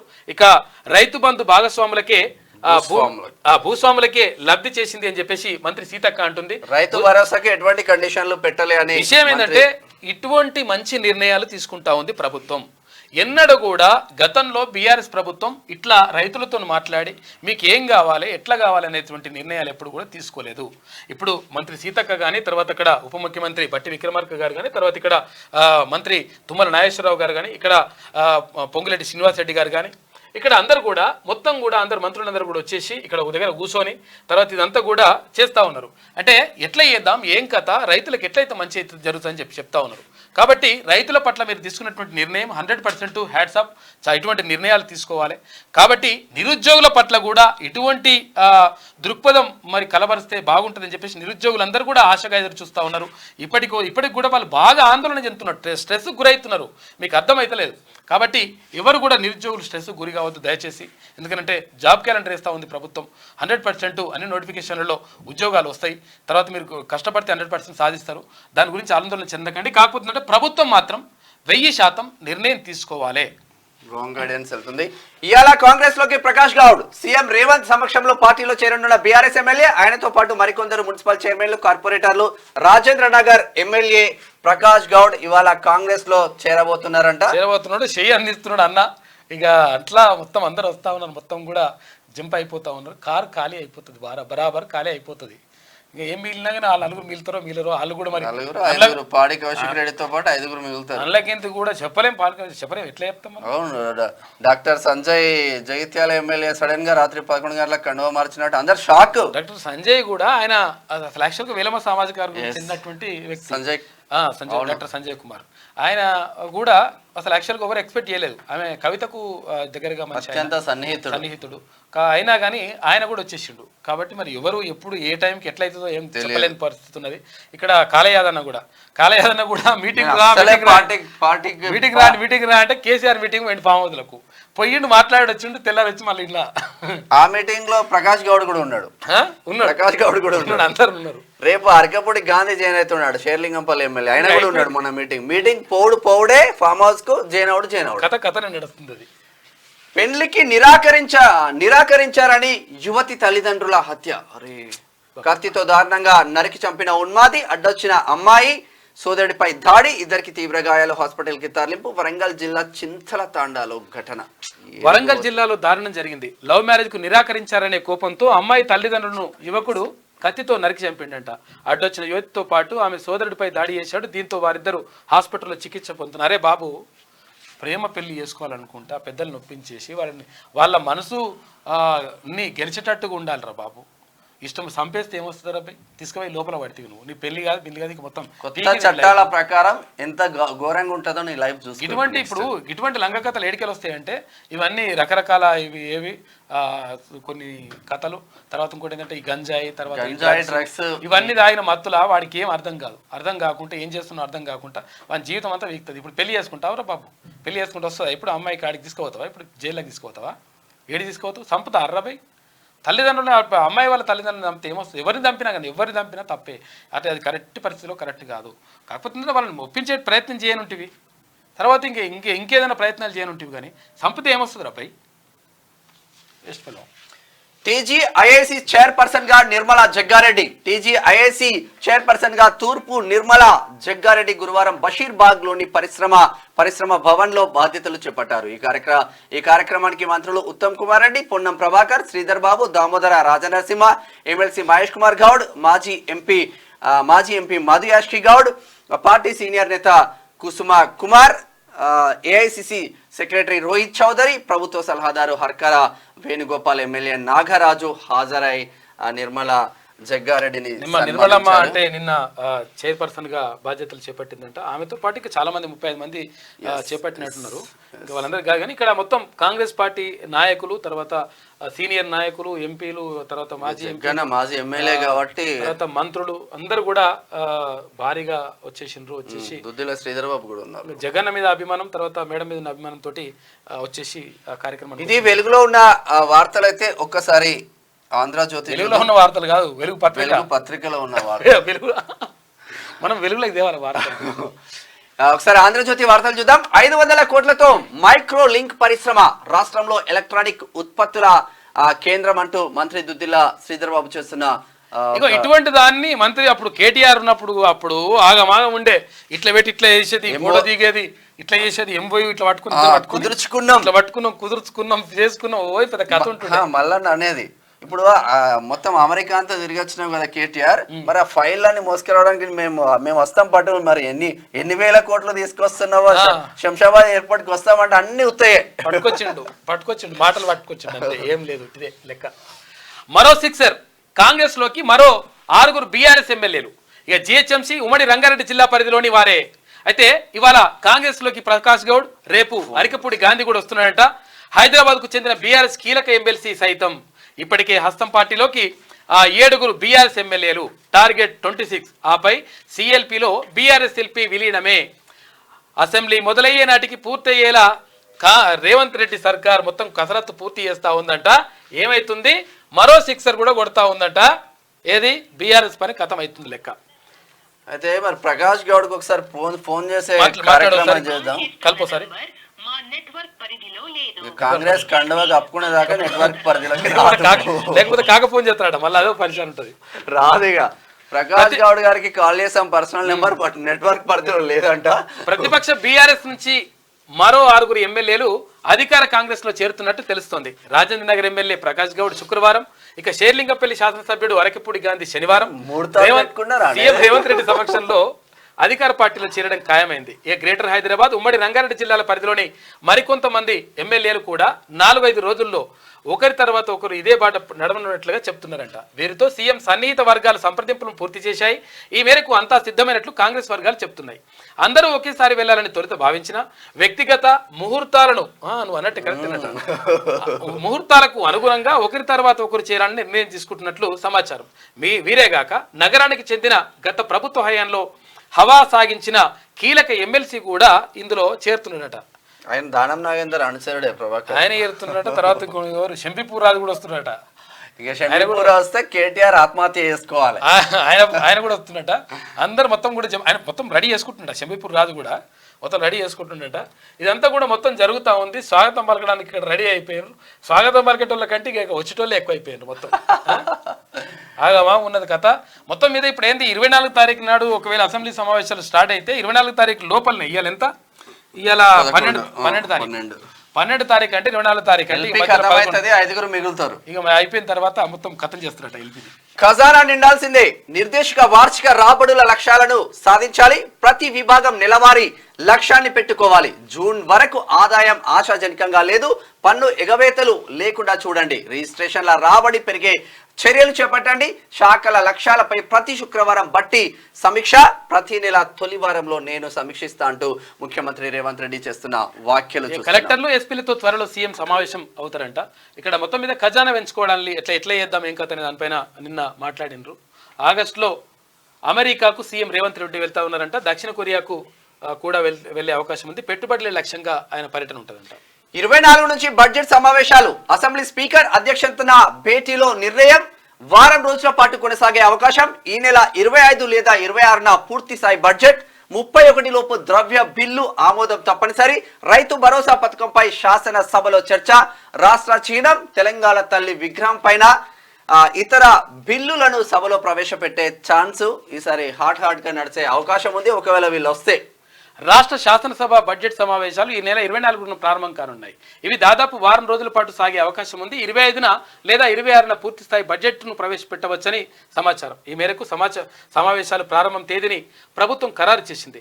బడ్జెట్ సమావేశాలను ఈ నెలలోపే పూర్తి చేసి రాష్ట్ర వ్యవహారాలకు సభ అనుమతి పొందాల్సి ఉన్నందున గురువారం శాసనసభ స్పీకర్ గడ్డం ప్రసాద్ కుమార్ అధ్యక్షతన ఈ సమావేశం జరిగిందంట. ఇక్కడ మండలి చైర్మన్ కూడా వచ్చిండు. మొత్తం మీద ఇక్కడ ఏంటంటే మరి ఇదానికన్నా ఇక ఎట్లకైనా బీఆర్ఎస్ ఎల్పీ ఖతమైపోతుంది. ఇక అట్లా అప్పుడు అక్కడ ఏంది ప్రతిపక్షం కూడా ఉండే పరిస్థితి కనిపిస్తలేదు. ఎందుకంటే కాకనే చేసుకున్నాడు ఇదంతా కూడా. ఎందుకంటే గతంలో కాక చేసినటువంటి పాపం ఇప్పుడు ఆయన కలుగుతుందంట. బీజేపీ సెకండ్ ప్లేస్ లో ఉంటది. బీజేపీ సెకండ్ ప్లేస్ ఉంటది ఆడికి వచ్చింది కథ. కాక మరి ఇప్పుడన్నా వస్తున్నారో తెలియదు, ఇక చూడాలి. రికవరీ బంధు, రైతు బంధు పథకం కింద ఇచ్చిన సొమ్ము తిరిగి స్వాధీనం. మేడ్చల్ కలెక్టర్ ఆదేశాలు. జిల్లాలో 33 ఎకరాల భూమిలో 1981లోనే లేఅవుట్ అయినా గత 5 ఏళ్లలో పథకం కింద 17 లక్షల లబ్ధి. ఫిర్యాదు రావడంతో రికవరీ. ఇక ఇట్లా చేసుకుంటా పోతే రాష్ట్రం రికవరీ చేస్తే మొత్తం ఉంటది. మల్లారెడ్డి కూడా ఇస్తారు పాపం, మాజీ మంత్రి మల్లారెడ్డి. ఆత్మహత్యల్లో భారత్ టాప్ లో ఉందంట. ప్రతి 1,00,000 మందిలో 12కు పైగా బలవన్ మరణాలు. 2022లో 1.71 లక్షల మంది ఆత్మహత్య చేసుకున్నారంట. భారత్ లో ఎక్కువ జరుగుతుందంట ఆత్మహత్యలు. జరగొద్దు భయ్, చాలా చేస్తున్నారు. యూజీసీ నెట్ ప్రశ్నపత్రం లీక్ కాలేదు. స్క్రీన్ షాట్ పై తేదీ మార్చి టెలిగ్రామ్ లో వైరల్ చేశారు. సిబిఐ దర్యాప్తులో వెల్లడి. త్వరలోనే దర్యాప్తులో వెల్లడైందా లేకపోతే మీరే చెప్తురా? మరి కవరేజ్ కోసం కూడా నీట్ పరీక్ష ప్రశ్నపత్రం బయటకు వచ్చింది. మొత్తం అట్లా పరీక్ష రాసిండ్రు. 100కి 100 మార్కులు వచ్చినాయని చెప్పేసి చెప్పిన తర్వాత కూడా అయితే ఒక్క దగ్గరనే అయింది, కుండకు ఒక దగ్గర బీహార్ అని చెప్పేసి నీటి పరీక్షను రద్దు చేస్తలేరు. తర్వాత ఇక్కడ ఏంది నెట్ పరీక్షకు సంబంధించి యూజీసీ నెట్కి సంబంధించి అక్కడ ఏం కాలేదు, ఉట్టినే మార్పింగ్ చేసి మరి గిన్ని రోజులు ఎందుకు పట్టింది? డేట్ చేంజ్ ఆల్రెడీ మొత్తం కూడా ఇది పరీక్ష పేపర్ లీక్ అయిందని చెప్పేసి రద్దు చేసిండ్రు. అప్పుడు మళ్ళీ ఇప్పుడు కొత్త డ్రామా ఇది. సిరిసిలకు పవర్ లూమ్ కస్టర్ తీసుకురండి. కేంద్ర మంత్రిగా మీకు వచ్చిన అవకాశాన్ని వాడుకోండి. బండి సంజయ్కి కేటీఆర్ లేఖ. ఇక్కడ ఒక ముచ్చట మాట్లాడుకోవాలి. బండి సంజయ్, నువ్వు ఫామ్ హౌస్ కి వస్తావా, ముక్కలుగా నరికేస్తా అని ఇష్టం ఉన్నట్టు మాట్లాడిన అయ్యా కొడుకులు. అదే బండి సంజయ్కి ఇప్పుడు కాలం సమాధానం చెప్తాదంటే ఇదే. అదే బండి సంజయ్కి ఇప్పుడు కేటీఆర్ లేఖ రాస్తున్న పరిస్థితులు. రాహుల్ రేవంత్ ఇద్దరిలో ఎవరు సన్నాసి? అదానిపై ద్వంద్వ వైఖరి ఎందుకు? రాష్ట్ర ప్రభుత్వాన్ని ప్రశ్నించిన బీఆర్ఎస్ నేతనట. పెద్ద పారిశ్రామికవేత్తలు ఏ ప్రభుత్వం వచ్చినా కూడా వాళ్ళు పనులు చేసుకుంటారు. దాంట్లో ఇన్నాళ్లకు నేతలు గుర్తొచ్చిండ్రా? 5 ఏళ్ళు 10 ఏళ్ళు అధికారంలో ఉండి ఏం చేశారు? సిరిసిల్లలో ఆత్మహత్యలను ఆపలేదేం? పవర్ లూమ్లు మూతపడేలా చేసింది మీరు కాదా? కేటీఆర్ కు బండి సంజయ్ గట్టి కౌంటర్ ఇచ్చిండు. టిటిడి వీరప్పన్ వారసుల చేతిలో ఉండేది. ఎర్రచందనం దొంగలను వదిలేది లేదు. తిరుమలలో మీడియాతో కేంద్ర హోంశాఖ సహాయ మంత్రి బండి సంజయ్ మాట్లాడిండు. ఇవాళ ఈయన ఏమంటున్నాడంటే సిరిసిల్లకు పవర్ లూమ్ కష్టం తీసుకురావాలి. మరి ఏం చేసినావు నువ్వు? 10 ఏళ్ళలో ఏం చేసినావు? ఏం బీకినరు గడ్డి అని చెప్పేసి అడుగుతున్నారు. పబ్లిక్ కూడా అడుగుతున్నారు. ఇవి ఆంధ్రజ్యోతి దినపత్రికలో ఉన్న వార్తలు అయిపోయినాయి. ఇది ఆంధ్రజ్యోతిలో ఉన్నటువంటి ప్రధాన కథనాలు. అయితే ఒక్కసారి శనార్థి తెలంగాణ చూద్దాం. సర్వర్ డౌన్, రిజిస్ట్రేషన్లు షట్ డౌన్, కార్యాలయాల వద్ద బారులు, టెక్నికల్ సమస్యలతో ఇబ్బందులు, రిజిస్ట్రేషన్లతో నిత్యం సర్కార్కు 70 కోట్ల ఆమ్దాని.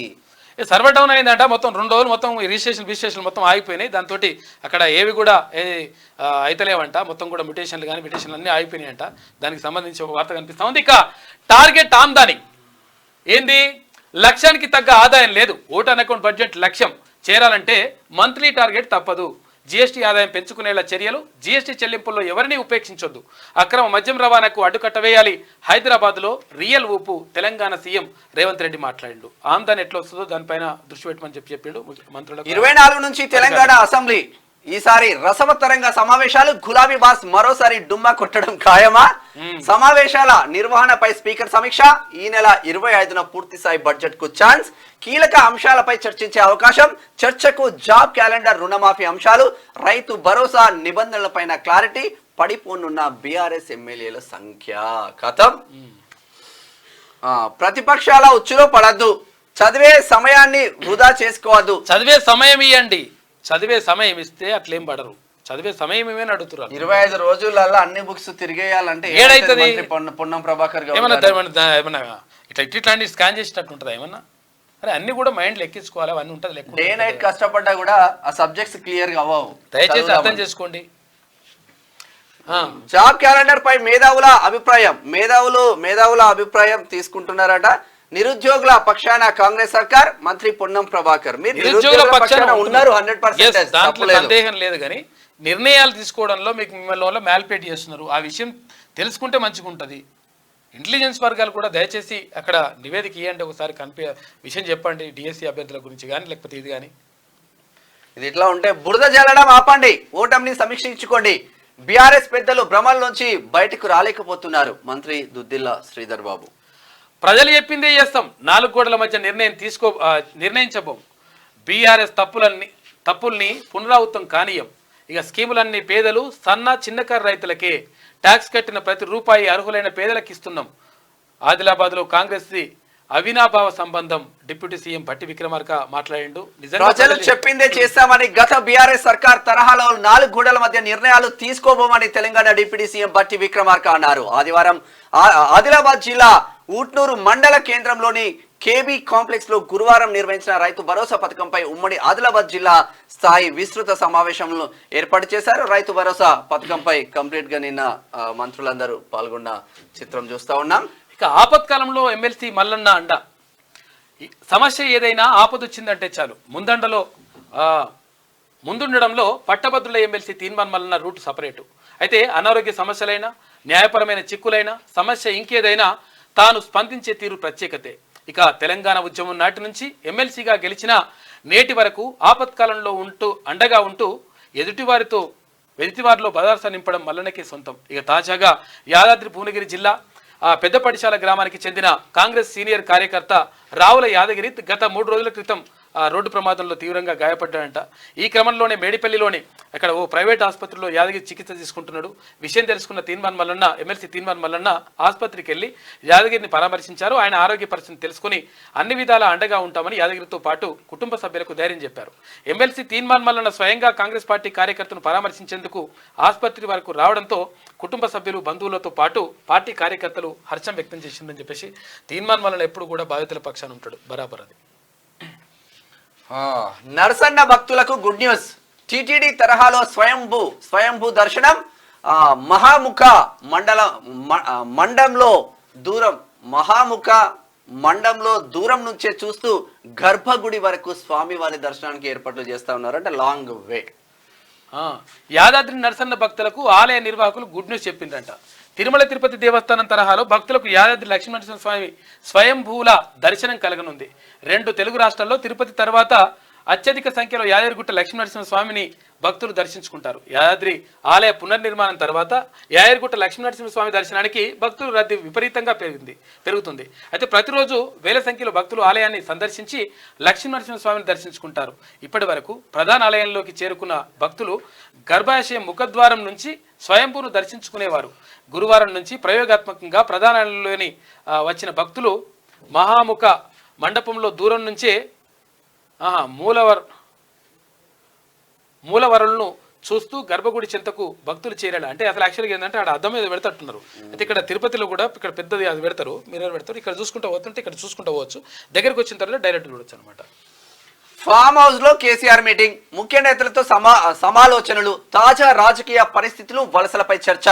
ఎమ్మెల్యేలు పార్టీ మారకుండా చర్యలు. క్యాడర్ ను కాపాడుకునే పనిలో బీఆర్ఎస్ పెద్దలు. నువ్వు ఎంత చేసినా ఉండే పరిస్థితి మాత్రం లేదు. ఫామ్ హౌస్ లో పాములు పట్టాలి. ఇక హైదరాబాద్ లో భారీ వర్షం. ప్రధాన రహదారులపై నిలిచిన వర్షపు నీరు ఇబ్బందులు పడిన ప్రధాన వాహనదారులంట. పలు చోట్ల ట్రాఫిక్ జామ్ అయిపోయింది. వానోత్సవ పరిచయం ఉన్నది. ఈ వానేందో కొట్టేది ఊర్లలో కొట్టే మంచిగా. ఫోన్ ట్యాపింగ్ కేసులో కొత్త టెస్ట్. వెలుగులోకి ప్రభాకర్ రావు లేఖ. జూన్ జూన్ 26న భారత్ కు రావాల్సిన ప్రభాకర్ రావు ఆరోగ్యం బాగలేక అమెరికాలో ఉండిపోవాల్సి వచ్చిందని వెల్లడి, తనపై అసత్య ఆరోపణలు చేస్తూ మీడియాకు లీకులు ఇస్తున్నారని ఆవేదన, కోలుకున్నాక విచారణకు సహకరిస్తానన్న ఇక్కడ ఆరోగ్యం సెట్ చేసుకోవడానికి ఇక్కడ వైద్యం లేదా మన దగ్గర? ఆ రోగం సెట్ చేసుకోవడానికి ఇండియాలోనే లేదా మొత్తమే? ఇంకా అట్లా అంటారు ఇక మస్తు. సార్ నేటి మాట చూద్దాం. అవకాశాలు అందరికీ వస్తాయి, కానీ కొందరే వాటిని అందుకుంటారు, ఇంకొందరు ఆదమరిచి ఉంటారు. అంతా అయిపోయినాక బాధపడతారు. అవకాశాలను అందుకోనోళ్ళు ఆశయాల కోసం పరిగెత్తుతారు. ఇక వాళ్లకు ఎదురయ్యే కష్టాలను తేలికగా తీసుకున్నప్పుడే భవిష్యత్తులో విజయ తీరాలకు దగ్గరగా చేరుకుంటారు. స్వార్థం లేకుండా బతికినప్పుడే మచ్చలేని మనిషిగా అందరి నోళ్ళల్లో మెదులుతావు. ఆస్తులు అంతస్తులు ఏది శాశ్వతం కాదని ఇక అందరికీ తెలుసు, కానీ ఇవాళ వాటి ముచ్చటే మనిషి ప్రదక్షిణ చేస్తున్నాడు. అయితే సాటి మనిషి సహాయం చేయాలన్న జ్ఞానాన్ని మర్చిపోతున్నాడు. ఎంతైనా మనిషి నిలువెల్లా విషాన్ని నింపుకునే జీవిస్తున్నాడు. కష్టాలు కన్నీళ్ల విలువ తెలిసినోళ్ళు కొందరే. అవతల వ్యక్తి ఆపదలో ఉంటే ఆదుకుంటున్నారు. మనిషిని మనిషిగా గుర్తించి మానవ విలువలు కాపాడుతున్నారు అని చెప్పేసి పెద్దపల్లి రాజన్న ఆవేదనతో రాసిండు. 100% డబ్బులు ఇవాళ ఉంటాయి పోతాయి అవంతా జరుగుతుంది. కాకపోతే ఏంటంటే తోటివారు ఎవరైనా బాధలో ఉన్నప్పుడు, ఆపదలో ఉన్నప్పుడు, తర్వాత కష్టాల్లో ఉన్నప్పుడు నేనున్నానటువంటి ఒక భరోసా మాత్రం చాలా అవసరం ఉంటుంది.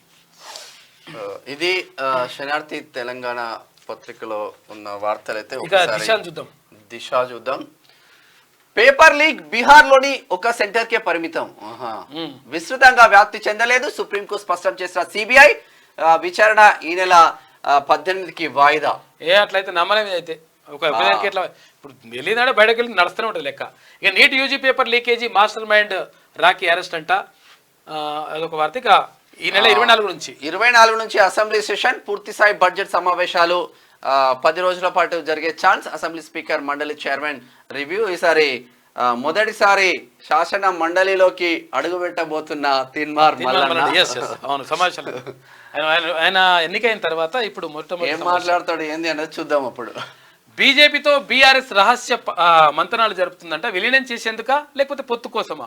6 రోజులు ఢిల్లీలోనే కేటీఆర్, హరీష్ రావు ఉన్నాడు. కష్టాల నుంచి గట్టెక్కేందుకు ప్రణాళికలు వేస్తున్నారంట. రెండు పార్టీల మధ్య డీల్ కుదిరితే కవితకు బెయిల్, వలసలకు బ్రేక్ అంట. దోస్తీపై కమలనాథుల్లో భిన్నాభిప్రాయం, ఆల్టర్నేట్ లేక గులాబీ పార్టీ ఆలోచన అని చెప్పేసి ఒక వార్త కనిపిస్తుంది. అయితే మొత్తం మీద బీజేపీ తోటి తర్వాత బీఆర్ఎస్ కలుస్తుందా లేదా అనే దానిపైన ఒక చర్చ జరుగుతుంది. అయితే కాకపోతే ఏంటంటే బీజేపీ వాళ్ళు దీన్ని ఒప్పుకుంటలేరు. ఎందుకంటే బీజేపీ నిజంగా ప్రత్యామ్నాయంగా తెలంగాణ రాష్ట్రంలో బీజేపీ భారీగా బలపడతా ఉంది. ఇప్పటికే 8 స్థానాల్లో ఎంపీ స్థానాలు గెలుచుకున్నది, 8 అసెంబ్లీ స్థానాల్లో గెలుచుకున్నది. కాబట్టి కొంతవరకు బలపడుతున్నటువంటి పరిస్థితి. ఒకవేళ వీళ్ళతో పోతే వాళ్ళకు ఉన్నటువంటి మట్టి అంతా మనకు అంటుతుంది, అనవసరంగా బురద అంటుతుంది అని చెప్పేసి వాళ్ళు వద్దు అంటున్నారంట చాలా మంది. కాకపోతే ఏంటంటే వీళ్ళు ప్రయత్నం చేస్తున్నారట ఎట్లనే వేసి అక్కడ కవితని బయటకు తీసుకురావాలి, తర్వాత ఇంకా ఇవన్నీ కూడా లేకుండా చూసుకోవాలి, కొంచెం ఈ వలసలు కూడా ఆపాలంటే బీజేపీ సపోర్ట్ తీసుకోవాలని చెప్పేసి అది బీఆర్ఎస్ వాళ్ళు భావిస్తున్నారు. మళ్ళీ కొత్తగా బీజేపీ రాష్ట్ర అధ్యక్షుడు మంచి వ్యక్తి చేతులకు వస్తే ఇంకా బలపడే అవకాశం అయితే ఉంది. బీజేపీతో బీఆర్ఎస్ దోస్తి కట్టాలని అనుకుంటున్నదా? వీలైతే పార్టీని విలీనం చేయాలని అనుకుంటున్నదా? గడ్డు పరిస్థితుల నుంచి బయటపడేందుకు ఈ మార్గం తప్ప మరొకటి కనిపించడం లేదా? కేటీఆర్, హరీష్ రావులు ఢిల్లీ వెళ్ళింది ఇందుకోసమేనా? డీల్ కుదిరితే కాంగ్రెస్ లోకి వెళ్లే వలసలకు బ్రేక్ వేయచ్చని అనుకుంటున్నదా? ఢిల్లీ లిక్కర్ కేసులో కల్వకుట్ల కవితకు బెయిల్ ద్వారా రిలీఫ్ దొరుకుతుందా? రాష్ట్ర ప్రభుత్వం జరిపిస్తున్న ఎంక్వైరీల నుంచి ఉపశమనం లభిస్తుందని భావిస్తున్నదా? ఫోన్ ట్యాపింగ్ లో ఇరుక్కుపోకుండా చూసుకోవచ్చా? ఇవి ఇప్పుడు రాష్ట్రంలో జరుగుతున్న రాజకీయ చర్చలు. బీజేపీకి దగ్గర కావడం ద్వారా కొన్ని చిక్కుల నుంచి తప్పించుకోవచ్చని బీఆర్ఎస్ భావన. లోక్సభ ఎన్నికల టైంలో చిగురించిన స్నేహాన్ని ఇప్పుడు సహకారం చేసుకునే దిశగా గులాబీ పార్టీ ప్రయత్నాలు షురూ చేస్తుంది. వస్తుంది రెడీగా ఉండొచ్చు, కానీ భారతీయ జనతా పార్టీలో అయితే తీసుకోవడానికి రెడీగా లేరని అనుకుంటుంది, తెలుస్తుంది మరి. మరో 6 కాంగ్రెస్ లో చేరేందుకు ముహూర్తం ఫిక్స్. నేడు లాంఛనంగా ప్రకాష్ గౌడ్ జైనింగ్. అనుచరులతో కలిసి ముఖ్యమంత్రి ఇంట్లో. సీఎం రేవంత్ సమక్షంలో రేపు మరో 5. ఇటీవలే మంత్రి దుద్దిల శ్రీధర్ బాబుతో భేటీ. క్యూలో మరో 4. కారు దిగుతున్న 6 ఎమ్మెల్యేలు అని చెప్పేసి ఒక LB Nagar MLA, Serilingampally MLA, Prakash ఇక్కడ కుత్బుల్లాపూర్ ఎమ్మెల్యే. ఇక మొత్తం మీద ఆరుగురు పోతున్నట్ట, ఉప్పల్ ఎమ్మెల్యే కూడా పోతుందని చెప్పేసి వస్తున్నది. ఉప్పల్ ఎమ్మెల్యే, కుకట్పల్లి ఎమ్మెల్యే కూడా మాధవరం. అయితే విషయం ఏంటంటే అది 6 అనేది కాకది లక్కీ నెంబర్ అంతేనా, 6 కదా, 3+3 6 నెంబర్, 6 నెంబర్ అనేటువంటిది కేసీఆర్ లక్కీ నెంబర్. ఈ 6 పోతురు పోయి పాడవుతారు, మరి 6 కలిసి వస్తలేనట్టు చూసుకోక ఒకసారి, మరి 9 లేకపోతే 10 11 ఏదో పెట్టుకోబట్టి 6 తిప్పు 9 అవుతుంది, మరి ఏదో పెట్టుకో, మొత్తం 6 పోతురు ఎప్పుడు కూడా 6 కొడుతురట. BRS to BJP car vote bank కమలంకు షిఫ్ట్, అందుకే టార్గెట్ మిస్ అయింది. కురియన్ కమిటీకి ఓడిన కాంగ్రెస్ అభ్యర్థులు ఎంపీల వివరణ. పెద్దపల్లి ఎంపీ గడ్డం వంశీ గైర్హాజరు. నేటి నుంచి ఎమ్మెల్యేలు మంత్రులతో కమిటీ సమీక్ష చేస్తారు. బీఆర్ఎస్ ఓటు బ్యాంకు బీజేపీకి షిఫ్ట్ అవడం వల్లే పార్టీ పెట్టుకున్న లక్ష్యాన్ని తాము చేరుకోలేకపోయామని పార్లమెంట్ ఎన్నికల్లో ఓడిన కాంగ్రెస్ అభ్యర్థులు సిట్టింగ్ ఎంపీలు కురియన్ కమిటీకి వివరించిండ్రంట. గురువారం కురియన్ కమిటీ గాంధీ భవన్లో లోక్సభ ఎన్నికలపై ఆరా తీసింది. ఈ సందర్భంగా ఎలక్షన్లో పోటీ చేసిన పలువురితో మాట్లాడింది. వారి వివరాలన్నీ నోట్ చేసుకున్నది. వాటిని హైకమాండ్కు రిపోర్ట్ రూపంలో ఇవ్వనున్నదంట. అయితే ఇక్కడ కురియన్ కమిటీకి ఇచ్చినటువంటి నివేదికలు ఏమంటున్నారంటే, అక్కడ బీఆర్ఎస్ ఓట్లన్నీ కూడా బీజేపీకి షిఫ్ట్ అయినాయి కాబట్టి మేము ఓడిపోయినామని చెప్పేసి కాంగ్రెస్ నుంచి ఓడిపోయినటువంటి ఎవరైతే ఎంపీ అభ్యర్థులు ఉంటారో వాళ్ళు చెప్పిందంట. ఇది ఇట్లా ఉంటే టీడీపీ వర్కింగ్ ప్రెసిడెంట్ గా నారా బ్రాహ్మణి నియమించే ఆలోచనలో పార్టీ అధిష్టానం. త్వరలో అధికారిక ఉత్తర్వులు వెలువడే క్వశ్చన్ మార్క్ తోటి దిశపత్రిక, మరి అది నిజమా కాదు తెలియదు, కానీ విషయం ఏంటంటే ఒకవేళ అట్లా అవకాశం ఉందా అని చెప్పేసి అట్లా వేసింది. అన్ని మాక్సిమం క్వశ్చన్ మార్క్ తోనే రాస్తున్నారు. అయితే అక్కడ నారా బ్రాహ్మణి అంటే ఇక్కడ నందమూరి బాలకృష్ణ వాళ్ళ కూతురు, తర్వాత ఇక్కడ ఏది లోకేష్ భార్య. అయితే ఆమెని ఇక్కడ తెలుగుదేశం పార్టీ తెలంగాణ అధ్యక్షురాలుగా పెడతారా అని చెప్పేసి ఒక కథనం వేసింది దిశపత్రిక. ఇన్నాళ్లకు నేతన్నలు గుర్తొచ్చారా? కాదు ఇక్కడ సిరిసిల్లకు పవర్ లూమ్ క్లస్టర్ మంజూరు చేయండి, అప్పుడే నేతన్నల కష్టాలు తీరుతాయని చెప్పేసి ఇక్కడ కేటీ రామారావు అంటున్నాడు. 10 ఏళ్లుగా కేంద్ర బడ్జెట్ లో మొండి చేయి, ఇప్పటికే 10 సార్లు సెంట్రల్కు లేఖ రాశాం. కేంద్ర మంత్రి బండి సంజయ్కి కేటీఆర్ బహిరంగ లేఖ రాసినట. నువ్వు బహిరంగ లేఖలు రాసుకో, లేకపోతే లోపల లేఖలు రాయి. ఈ 10 ఏళ్ళ నుంచి ఏం పీకిండ్రు గడ్డి అని అడుగుతున్నారు. ఇన్నాళ్లకు నేతన్నలు గుర్తొచ్చారా? 15 ఏళ్లుగా సిరిసిలకు ప్రాతినిధ్యం మీరే కదా వాస్తవం. మరి ఆకలి చావులు ఎందుకు ఆగలేదు? సంక్షోభం నుంచి ఎందుకు గట్టెక్కించలేదు? కేటీఆర్ కు కేంద్ర మంత్రి బండి సంజయ్ గట్టి కౌంటర్ ఇచ్చిండు. అయిపోయింది. ఇక ట్యాక్స్ ఎగవేస్తే స్ట్రిక్ట్ యాక్షన్ అంట. పన్ను వసూళ్లపై అధికారులు నిక్కచ్చిగా వ్యవహరించాలి. నెలవారీ లక్ష్యాలను నిర్దేశించుకోవాలి. ప్రతి నెల ఫస్ట్ వీక్ లో సీఎం సమీక్ష. ఇక ప్రతి శుక్రవారం డిప్యూటీ సీఎం వీక్లీ రివ్యూలు నిర్వహిస్తారంట. ముఖ్యమంత్రి రేవంత్ రెడ్డి నిన్న మాట్లాడారు. బ్యారేజీల నిర్మాణంలో 50కి పైగా సబ్ కాంట్రాక్టర్లు. ప్రాథమిక ఎంక్వైరీలో గుర్తించిన చంద్రఘోష్ కమిషన్ మెయిన్ కాంట్రాక్టర్ల నుంచి వివరాల సేకరణ. 15, 16 తేదీలో హాజరు కానున్న విద్యుత్ రంగ నిపుణులు రఘు వెదిరే శ్రీరామ్. ఇక ల్యాండ్ ఫైనాన్స్ అంట. రాష్ట్రంలో 2 ఏళ్లుగా సరికొత్త బిజినెస్. ఇక చిట్స్ తర్వాత ఫైనాన్స్ కంపెనీల మరో రూపం అంట. సేల్స్ డీడ్స్తో అప్పుల పత్రాలన్నీ కూడా సీక్రెట్గా పెడతా ఉన్నారంట. వడ్డీ రూపంలో 2 నుంచి అంటే 100కి 2 నుంచి 3 రూపాయల వరకు వసూలు చేస్తున్నారంట. అవసరమైతే ఇంకెక్కువనంట. గడువు తీరితే భూమి వాళ్ళకేనంట. అంటే వాళ్ళే ఫస్ట్ ఏం చేసుకుంటారంటే ఏమంటారు దీన్ని, మార్టిగేజ్ చేసుకోవడం ఒక రకంగా. ఇక రియల్ ఎస్టేట్ ఆఫీసుల్లోనే ఈ వ్యాపారం జరుగుతుంది. కూడా 5 నుంచి 10% ఈ వడ్డీ వ్యాపారులు నానా హంగామా సృష్టిస్తున్నారు. దీనిపైన కూడా చర్యలు తీసుకోవాల్సిన అవసరం అయితే ఉంటుంది. ఇక స్పౌజ్ మెడికల్ బదిలీలకు సానుకూలం. మ్యూచువల్ సెంట్రల్ ఉద్యోగుల దరఖాస్తులకు సైతం ఇక హెచ్ఓడీలకు పంపాలని జీఏడీకి ఆదేశం. పరిశీలన తర్వాతే సబ్ కమిటీకి పంపాలి. మంత్రి దామోదర్ నేతృత్వంలో మీటింగ్ అంట. జీవో నెంబర్ 317 పై కీలక నిర్ణయం. 10 ఏళ్ల లోపు వారికే రైతు భరోసా. 10 ఎకరాల లోపు వారికే రైతు భరోసా ఉన్నదంట. అయితే ఈ విషయం ఏంటంటే ఇది మంచి నిర్ణయం. ఇక్కడ మంత్రి గారు తీసుకున్నటువంటి నిర్ణయం స్పౌజ్ బదిలీలు తర్వాత మెడికల్ బదిలీలకు సంబంధించి నిర్ణయం తీసుకుంటా ఉన్నారు. ఇది మంచి శుభ పరిణామం. తెలంగాణలో పిఎస్ఆర్ 500 కోట్ల పెట్టుబడితో ముందుకు. ఐటీ శాఖ మంత్రి దుద్దిల్ల శ్రీధర్ బాబు. నిలిచిన 25,000 రిజిస్ట్రేషన్లు, 1,00,000 కుటుంబాల పడిగాపులు, సర్వర్ డౌన్ అంటూ రీజన్ చెప్తా ఉన్నారంట. ఆధార్ లింకేజీ సమస్యతో కూడా అయోమయం అయిపోతా ఉందని చెప్పేసి ఒక వార్త. ఇది దిశలో ఉన్న వార్త. అయితే వార్తలు అయితే ఒకసారి ఆదాబ్ హైదరాబాద్ చూద్దాం. నిలిచిపోయిన రిజిస్ట్రేషన్లు, తెలంగాణ ప్రభుత్వ ఖజానాకు భారీగా గండి. 2 రోజుల నుంచి సర్వర్లు డౌన్ అయినాయంట. 140 సబ్ రిజిస్ట్రార్ కార్యాలయాల ముందు జనం క్యూ కట్టిండ్రు. రిజిస్ట్రేషన్ల ద్వారా రోజుకు 70 కోట్ల రూపాయల ఆదాయం. సాంకేతిక సమస్యతో క్రయ విక్రయాలకు ఇక్కట్లు. చిన్నపిల్లలు తర్వాత చిన్నపిల్లల తల్లులు, తర్వాత వృద్ధులు, మహిళలకు నరకం కనిపిస్తుందట. రైతు బంధు రికవరీ చేసుడే.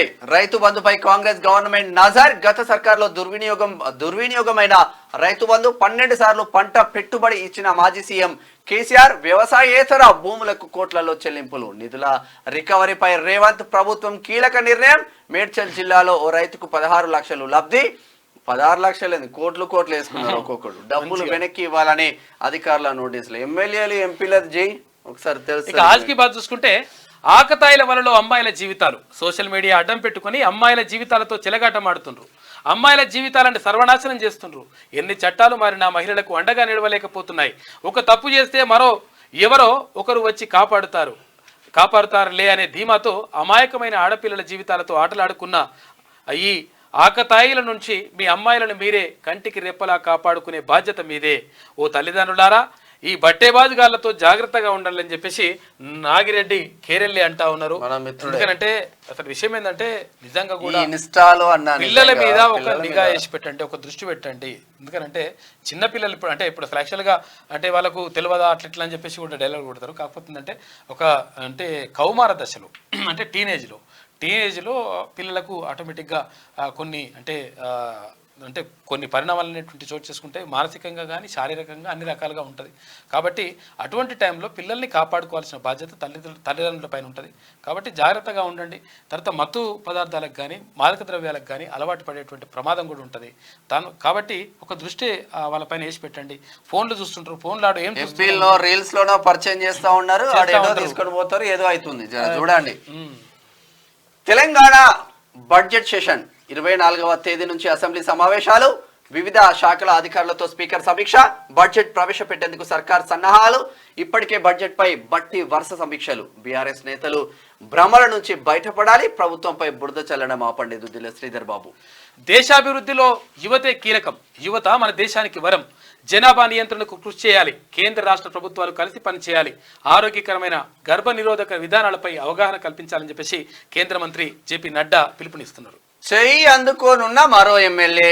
బీఆర్ఎస్ కు మరో ఎమ్మెల్యే షాక్. నేడు కాంగ్రెస్ లోకి ప్రకాష్ గౌడ్. సీఎం రేవంత్ సమక్షంలో చేరిక. 8కి చేరనున్న ఎమ్మెల్యేల సంఖ్య. అసెంబ్లీ సమావేశాల్లోపు మరికొందరు కాదు, ఎల్పీ కథం పట్టించే కార్యక్రమంలో కాంగ్రెస్ బిజీ ఉంది. 500 కోట్ల రూపాయలు, 700 ఉద్యోగాలు. తెలంగాణలో టెలికమ్యూనికేషన్స్ పెట్టుబడి. మంత్రి శ్రీధర్ బాబుతో ప్రతినిధులు భేటీ అయ్యారు. సర్కార్ భూములు స్వాహా. ప్రభుత్వ భూముల రక్షణ కరువంట. కన్ను పడితే కథం చేస్తున్న కబ్జాకోర్లు. రెవెన్యూ సర్వే అధికారులు ఫుల్ సపోర్ట్ చేస్తున్నారంట. సిటీ పరిసర ప్రాంతాల్లో కోట్ల రూపాయల విలువైన భూములు మాయమవుతున్నాయి. సర్వే నెంబర్ 170లోని 10 గుంటల గవర్నమెంట్ ల్యాండ్ కబ్జా చేసిందంట. షేర్లింగంపల్లి మండలం చందానగర్లో యథేచ్ఛగా కబ్జాలు జరుగుతున్నాయంట. మామూలు మత్తులో ప్రభుత్వ యంత్రాంగం అని చెప్పేసి ఓ కథనం వేసింది ఆదాబ్ హైదరాబాద్. గుర్తొస్తలేదు, ఇటు గుర్తొస్తలేదు. ఎవరు వాళ్ళు సిరిసిల్ల నేతన్నలు ఇప్పుడు గుర్తుకొచ్చి రానట్టు లెక్క. మీ హయాం నుంచే నేతన్నల ఆకలి చావులు. మీరెందుకు సంక్షోభం నుంచి గట్టెక్కించలేదు?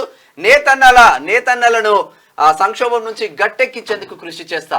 కేటీఆర్ లేఖ. Bandi Sanjay strong counter. Mega power loom cluster తీసుకురావాలని కేటీఆర్ లేఖ. కేంద్ర బడ్జెట్ లో ప్రతిపాదనలు పెట్టించండి. కేంద్ర మంత్రిగా ఈ అవకాశం ఉపయోగించుకోండి. గతంలో అనేక మార్లు విన్నవించినా ఫలించలేదు. 2 క్లబ్ రామారావు రాస్తే కేంద్ర మంత్రి బండి సంజయ్ గట్టి కౌంటర్ ఇచ్చిండు. ఇక ప్రజల నిర్ణయం మేరకే, రైతుల అభిప్రాయాల మేరకే రైతు భరోసా. పకడ్బందీగా పథకం అమలుకు చర్యలు. సలహాలను సేకరించిన కేబినెట్ సబ్ కమిటీ. ఉమ్మడి ఆదిలాబాద్ లో పర్యటించిన మంత్రులు నిజమైన రైతులకి సహాయం అందిస్తామని చెప్పేసి మంత్రి బట్టి విక్రమార్క చెప్తారు. ప్రేమోన్మాదం. ప్రేమ వివాహం కానందుకు అక్కసు దంపతులను దారుణంగా హత్య చేసిన దుండగుడు అడ్డొచ్చిన ప్రియురాలు, ఆమె సోదరుడిపై దాడి. వరంగల్ జిల్లా 16 చింతల తండాలో ఘటన. నిందితుడు దొరకలేదంటే ఇంకా సర్కార్ భూములు స్వాహా అయిపోతున్నాయి. మొత్తం ఇట్లా నడుస్తుంది కథ. ఇది ఆదాబ్ హైదరాబాద్ ఉన్నటువంటి ప్రధాన కథనాలు అయితే ఒకసారి ఈనాడు చూద్దాం. ఎందుకు ఇక రాబడి పెరగాల్సిందే. మద్యం తయారీ విక్రయాలపై నిఘా పెంచాలి. జీఎస్టీ వసూలులో నిక్కచ్చిగా వ్యవహరించాలి. అధికారులకు సీఎం రేవంత్ రెడ్డి ఆదేశం. కీలక శాఖలపై ముఖ్యమంత్రి నజర్ మాత్రం పెడతా ఉన్నారు, సమీక్షలు చేస్తా ఉన్నారు. సాంకేతిక సమస్యలతో నిలిచిన భూముల రిజిస్ట్రేషన్లు. గంటల కొద్దీ కార్యాలయాల్లో వినియోగదారుల అవస్థలు. ఇది దేశవ్యాప్త సమస్య అంటూ రిజిస్ట్రేషన్ల శాఖ వివరణ ఇచ్చిందట. మరి ఏందో. వందే భారత్ తొలి sleeper rail Secunderabad to Mumbai మార్గంలో. బోధన్ వరకు రాయలసీమ ఎక్స్ప్రెస్, కచ్కు రాజ్కోట్ ఎక్స్ప్రెస్ పొడిగింపు దక్షిణ మధ్య రైల్వే ప్రతిపాదనలు చేసిందంట. 65 కోట్ల రూపాయల అక్రమ ఫీజులు తిరిగి ఇచ్చేయండి. ప్రైవేట్ స్కూళ్లకు మధ్యప్రదేశ్ ప్రభుత్వం ఆదేశాలు జారీ చేసిండు. ఇక్కడ కూడా ఆదేశాలు జారీ చేయాలి, ఇట్లా రావాలి. ప్రైవేట్ స్కూళ్ళు, ప్రైవేట్ జూనియర్ కాలేజీలు, ప్రైవేట్ డిగ్రీ కాలేజీలు, ప్రైవేట్ ఇంజనీరింగ్ కాలేజీలు, ప్రైవేట్ మెడికల్ కాలేజ్, ఇష్టం వచ్చినట్టుగా వాడిని ఇష్టం. ఇక శ్రీ చైతన్య నారాయణుడు ఒక్క బ్రాంచ్ కి తీసుకొని నడిపిస్తారు. ఒక్క అధికారి గాని ప్రభుత్వ అధికారులు గాని ఈ వీళ్ళు వాళ్ళ అన్ని అక్రమాలే ఉంటాయి. వాడికి భయపడాడు. మళ్ళా ఇక ఏం చేసుకుంటూ లెక్క. కాబట్టి మరి దృష్టి పెట్టాలి మరి ప్రభుత్వం. ఇక నీట్ యూజీ పిటిషన్లపై విచారణ 18 తారీఖు వాయిదా పడ్డదంటే ఇక కత్తి దూసిన ప్రేమోన్మాదం. తనను కాదని మరొకరితో వివాహం చేస్తున్నారని యువకుడి ఆగ్రహం. వేటకొడవలతో యువతి తల్లిదండ్రులపై దాడి చేసిండ్రు. ఇద్దరు చచ్చిపోయారు పాపం. ఆమెకు సోదరుడికి తీవ్ర గాయాలు. ఘోరం జరుగుతుంది. ఇద్దరు వద్దు. అమెరికాలో బైడెన్ ట్రంప్ లపై వ్యతిరేకత. తొలిసారి అధ్యక్ష అభ్యర్థుల సంక్షోభాన్ని ఎదుర్కొంటున్న అగ్రరాజ్యం. బైడెన్ అయితే గెలుపు కష్టమేనన్న నిధుల సేకరణ కర్త క్లూనీ. అయితే మొత్తం మీద ఇక్కడ ఏమైతుందంటే అసలు యాక్చువల్గా అమెరికా అధ్యక్ష రేసులో ఇక్కడ రిపబ్లికన్ పార్టీ, తర్వాత అక్కడ డెమోక్రటిక్, ఈ రెండు పార్టీలు పోటీ చేస్తాయి. భారతదేశంలో, మన దేశంలో అయితే ఎన్ని పార్టీలైనా, ఎన్ని వందల పార్టీలైనా పోటీ చేయొచ్చు.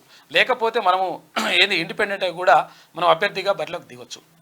కాకపోతే ఏంటంటే అక్కడ అధ్యక్ష ఎన్నికలు కాబట్టి రెండు పార్టీల మధ్య మాత్రమే అక్కడ ఎన్నికలు జరుగుతాయి. ఇంకా చాలా పార్టీలు ఏమి ఉండేగా, రెండు పార్టీలే ఉంటాయి అమెరికాలో, రిపబ్లికన్ పార్టీ లేకపోతే డెమోక్రటిక్ పరిస్థితుల్లో అయితే ఆయా పార్టీలు గెలిచే అవకాశం ఉంది. అక్కడ అభ్యర్థులుగా, అక్కడ అధ్యక్ష అభ్యర్థులుగా వీళ్ళిద్దరు ఉన్నారు. గతంలో అధ్యక్షులుగా పనిచేసినటువంటి ట్రంప్ కానీ తర్వాత బైడెన్ గారు ఉన్నారు. అయితే వీళ్ళిద్దరిపైన తీవ్రమైనటువంటి వ్యతిరేకత ఉన్నదంట. అక్కడ భారత సంతతి వాళ్ళకు సంబంధించి కూడా వాళ్ళ వ్యతిరేకత కూడా ఉందంట. భాజపాతో వారస కుమ్మక్కైంది. గులాబీ పార్టీ ఓట్లని కమల దళానికి వేయించారు. అందుకే కాంగ్రెస్ కు సీట్లు తగ్గాయి. కొరియన్ కమిటీకి ఎంపీలు ఓడిన అభ్యర్థుల ఏకరు. వాళ్ళిద్దరు ఒకటేరు కాబట్టి మనం ఓడిపోయినామని చెప్పినట్టు వాళ్ళు. ఇది ఈనాడులో ఉన్నటువంటి ప్రధాన కథనాలు. అయితే ఒకసారి వేయమని చూడరు. ఇంకా ప్రశ్నించినందుకు వేధింపులు, గిరిజనుడిపై దౌర్జన్యం. కాంగ్రెస్ ఎమ్మెల్యేలను నిలదీస్తూ పోస్టులు పెట్టారని ఎస్ఐ జులిం. చూడు ఇట్లా ఇప్పుడు రాస్తున్నది ఏమే, ఇప్పుడు రాసుకొస్తున్నది. కానీ నువ్వు ఇది చేసింది ఏంది? నీవు నేర్పిన విద్యే కదా నీరజాక్ష అన్నట్టు. మరి గతంలో మొత్తం కూడా ఎన్ని అక్రమాలు చేస్తారు, ఎన్ని బలవంతపు కేసులు పెట్టిస్తారు. మామే 307 సెక్షన్లా అటెంప్ట్ మర్డర్ కేసులు పెడతారు. రకరకాలుగా ఇష్టం వచ్చినట్టుగా. సిరిసిల్లలో ఇసుక ఆపినందుకు ఎంత ఘోరంగా కాలచక్రం తిరుగుతుంది. తిరిగి ఉయ్యాల గాడికే వస్తుంది లెక్క. కాంగ్రెస్ నేత బెదిరింపులు, రైతు ఆత్మహత్య యత్నం అని చెప్పేసి ఒక వార్త. ఇక భూమి చెర బాంచన్ దొర, భూముల కోసం సర్కారీ దొరల ముంగిట సాగిలా అని చెప్పేసి దొరలే దొర అంటారు. చూసుకోగా హైదరాబాద్ శివారు ఎమ్మెల్యేకు తీరని భూదాహం అంట. రైతులను బెదిరించి అడ్డగోలుగా భూముల చెర. ఇక దళితులకు చెందిన అసైన్డ్ భూములకు ఎసరు అంట. కేసీఆర్ హయాంలో పారని ప్రజాప్రతినిధి పాచిక. భూముల రెగ్యులరైజేషన్ కు గత సర్కార్ ససేమిరా అన్నదంట. ఇప్పుడు ఇవన్నీ గతం ఎందుకు రాస్తున్నావు, నువ్వే చేసినావు కదా ఎంత. ఇక ట్రిపుల్ బి అంటే భూములు, బిల్లులు, బ్లాక్ మెయిల్ అంట. ఫిరాయింపులకు ఫార్ములా ఇది అంట. నువ్వేం చేసినావు, అప్పుడేం చేసినావు, నీ కథ ఏం చెప్పు. నీ ఫార్ములా ఏంది? లంగ ఫార్ములా ఏమంటారు దీన్ని? ఎల్ ఫార్ములానా? ఇప్పుడు ట్రిపుల్ బి ఫార్ములా అంటారు, నువ్వు ట్రిపుల్ ఎల్ ఫార్ములానా? అప్పుడు నువ్వు చేసింది ఏముంది అప్పుడు చెప్పు. అప్పుడు చేసినప్పుడేమో మరి సంసారం అయింది. గుండెలయ వినాలయ. గుండెపోటుకు నెల ముందే 6 సంకేతాలు. అమెరికన్ హార్ట్ అసోసియేషన్ వెల్లడి. ఒకసారి ఇది చాలా ఇంపార్టెంట్. అసలు యాక్చువల్ గా నెల రోజుల ముందే గుండెపోటు వస్తుంది, తర్వాత హార్ట్ అటాక్ వస్తుంది అని చెప్పి తెలుసుకునేటువంటి అవకాశం ఉంటుందంట. కొన్ని సంకేతాలు కనిపిస్తాయంట. దాన్ని చూసుకొని జాగ్రత్త పడితే అటువంటి రావంటే ఒకసారి చూద్దాం మనం అది వార్త ఏందో. ఆహారపు అలవాట్లు, జీవన శైలిలో వచ్చిన మార్పులతో నేటి కాలంలో గుండె జబ్బులు ఎక్కువయ్యాయి. భారత్లో ఏటా గుండెపోటుతో 30,000 మంది మరణిస్తున్నట్లు నివేదిక చెప్తున్నాయంట. గుండెపోటును ముందచ్చుగా గుర్తించలేకపోవడంతోనే మరణాల రేటు ఎక్కువ అవుతున్నట్లు వైద్య నిపుణులు చెప్తున్నారు. ఈ క్రమంలో గుండెపోటు వచ్చే ప్రమాదాన్ని శరీరంలో వచ్చే 6 మార్పులతో నెల ముందుగానే పసిగట్టవచ్చని అమెరికన్ హార్ట్ అసోసియేషన్ తాజాగా వెల్లడించింది. ఈ సంకేతాలను అర్థం చేసుకుని మసలుకుంటే ప్రమాదాన్ని ముందుగానే నివారించవచ్చని చెప్తుందంట. సరే 8వ పేజీ చూడు. వస్తా పేజ్ వస్తుందా? ఇది అది కదా పీడిఎఫ్ No, no, no. అన్నీ వస్తాయి పీడిఎఫ్లో ఓన్లీ అదొకటే వస్తుంది కదా. అయితే అది చూడాలి అంటే పేపర్ మనకు అవసరం లేదు కానీ వార్త ఇంపార్టెంట్ అది, అందుకని అందరికి యూజ్ అయ్యేది కాబట్టి మనము దాన్ని ఒక్కసారి మనం చూసుకోవాలి. అది ఇంపార్టెంట్ వార్త 8 పేజీలుగా, పేజ్ నెంబర్ 8. ఒక్క నిమిషం. ఇక ఇదే ఇక సంకేతాలు ఉంటాయంట. 6 విధాలుగా శరీరం 6 విధాలుగా హెచ్చరిస్తుందంట. స్పందించి చికిత్స తీసుకుంటే మేలు జరుగుతుంది, మంచి జరుగుతుంది. అమెరికన్ హార్ట్ అసోసియేషన్ వెల్లడించింది. ఇక ఆధునిక జీవన శైలితో ప్రస్తుతం గుండె జబ్బులు తీవ్రమయ్యాయి. యువకులు, చిన్నపిల్లలు కూడా గుండెపోటుతో కుప్పకూలుతున్న ఘటనలు నిత్యం చూస్తున్నామంట. ఇక దేశంలో ఏటా 30,000 మంది ఇందాక మనం వీటిని గుర్తుపట్టండి. ఫస్ట్ ఏంటంటే నెల రోజుల ముందే వస్తాయంటే ఇవి ఒకసారి చూడండి. ఛాతి మధ్యలో ఒత్తిడి ఉన్నట్టుండి ఛాతి మధ్య భాగంపై ఒత్తిడి పెరుగుతుంది, అది క్రమంగా భరించలేని నొప్పిగా మారుతుంది. ఇది కొద్ది నిమిషాల పాటు కొనసాగుతుంది. ఇది నెల రోజుల ముందే వస్తాయంటే ఈ సంకేతాలు చూసుకొని ఛాతి మధ్యలో నొప్పి వస్తుందంట, అది భరించలేనంత వస్తుందంట. అది చూడండి ఒకసారి. ఇక తర్వాత తల తిరగడం. శరీరానికి అవసరమైన నీరు, ఆహారం సక్రమంగా తీసుకున్నప్పటికీ తరచూ తల గిర్రున తిరుగుతుందంట. గుండెకు సరఫరా అయ్యే రక్తం మోతాదు కూడా తగ్గడంతో ఇది జరుగుతుందంట. తల తిరగడం కూడా, ఇవన్నీ కూడా సంకేతాలు చూసుకోరు. ఇవి ఉంటే మనం ఒకసారి టెస్ట్ చేయించుకోరు. ఊపిరి ఆడకపోవడం ఉన్నట్టుండి ఊపిరి తీసుకోవడం కష్టమవుతుంది, అదే సమయంలో ఛాతి నొప్పి కూడా రావచ్చు. ఇక మిగతా శరీర భాగాల్లో కూడా నొప్పి వస్తుందంట. గుండె నొప్పి వచ్చే ప్రమాదం ఉన్నప్పుడు ఛాతితో పాటు నడుము, భుజాలు, చేతులు, మెడ, తర్వాత దవడల్లో కూడా నొప్పి కలుగుతుందట. చూసుకోరి. వికారం, అజీర్ణం. కడుపులో వికారం, తిన్న ఆహారం జీర్ణం కాకపోవడం, తరచూ వాంతులు కావడం, పొట్ట ఉబ్బరంగా మారడం, గుండెలో మంట వంటివి కొనసాగుతాయంట. ఇక విపరీతంగా చెమట పోయడం అంట. వ్యాయామం చేసిన తర్వాత చెమట పోయడం సహజంగా జరుగుతుంది. అయితే అవేమీ చేయనప్పటికీ విపరీతంగా చెమట పోయడం, శరీరం చల్లబడడం జరుగుతుంది. గుండెపోటు వచ్చే సూచనలు ఉన్నప్పుడు దాన్ని అడ్డుకోవడానికి నాడీ వ్యవస్థ యాక్టివ్గా పనిచేయడంతోనే విపరీతంగా చెమట వస్తుందని చెప్పేసి అయితే ఎట్లా ఇంట్లోనే టెస్ట్ కూడా చేసుకోవచ్చు అంట. ఇంట్లో ఎట్లా టెస్ట్ చేసుకోవచ్చు చూడండి ఒకసారి. గుండెపోటు వచ్చే ముప్పును ఇంట్లోనే ఉంటూ సులభంగా కనిపెట్టే టెస్ట్ను స్వీడిష్ పరిశోధకులు ఇటీవల అభివృద్ధి చేసిందట. ప్రత్యేక ఆల్గారిథంతో పనిచేసే ఈ టెస్ట్లో భాగంగా పరిశోధకులు 14 సులభతరమైనటువంటి ప్రశ్నలు సిద్ధం చేసినట్ట. వ్యక్తి వయస్సు, లింగం, బరువు, నడుము చుట్టూ కొలత, ధూమపానం అలవాటు, రక్తపోటు, రక్తంలో కొవ్వుల స్థాయి, మధుమేహం, గతంలో కుటుంబ సభ్యులకు గుండె జబ్బులు ఉన్నాయా లేదా వంటి ఇవన్నీ కూడా చేసిందంట. మరి కాకపోతే ఇవి ఉంటాయంట. ఛాతి మధ్యలో ఒత్తిడి ఒకటి, తల తిరగడం, ఊపిరి ఆడకపోవడం, మిగతా శరీర భాగాల్లో నొప్పులు రావడం, వికారం, అజీర్ణం కావడం, విపరీతంగా చెమట పోయడం, ఇవన్నీ కూడా సంకేతాలు ఉంటాయంట. వీటిని చూసుకొని జాగ్రత్తగా మీరు టెస్ట్ చేయించుకొని కొంతవరకు దానికి ప్రికాషన్స్. చాలా మంది చనిపోతా ఉన్నారు హార్ట్ అటాక్ తో. ఒకప్పుడేమో 60 దాటితే హార్ట్ అటాక్ వచ్చేది, ఇప్పుడు అసలు వయసుతో సంబంధం లేకుండా హార్ట్ అటాక్ లో వచ్చేది. బాగా సంపన్నులకు మాత్రమే హార్ట్ అటాక్ అనేది. గుండెపోటుతో చనిపోయారు అంటే బాగా సంపన్నులు, టెన్షన్, పైసలు, డబ్బున్నోళ్ళే ఉంటుండే. ఇప్పుడు గుండెపోటు చిన్నపిల్లలలోకి వస్తున్నది, తర్వాత పేదోళ్ళకి వస్తున్నది, తర్వాత మధ్య తరగతులకు అందరికీ గుండెపోటు వస్తూ ఉంది.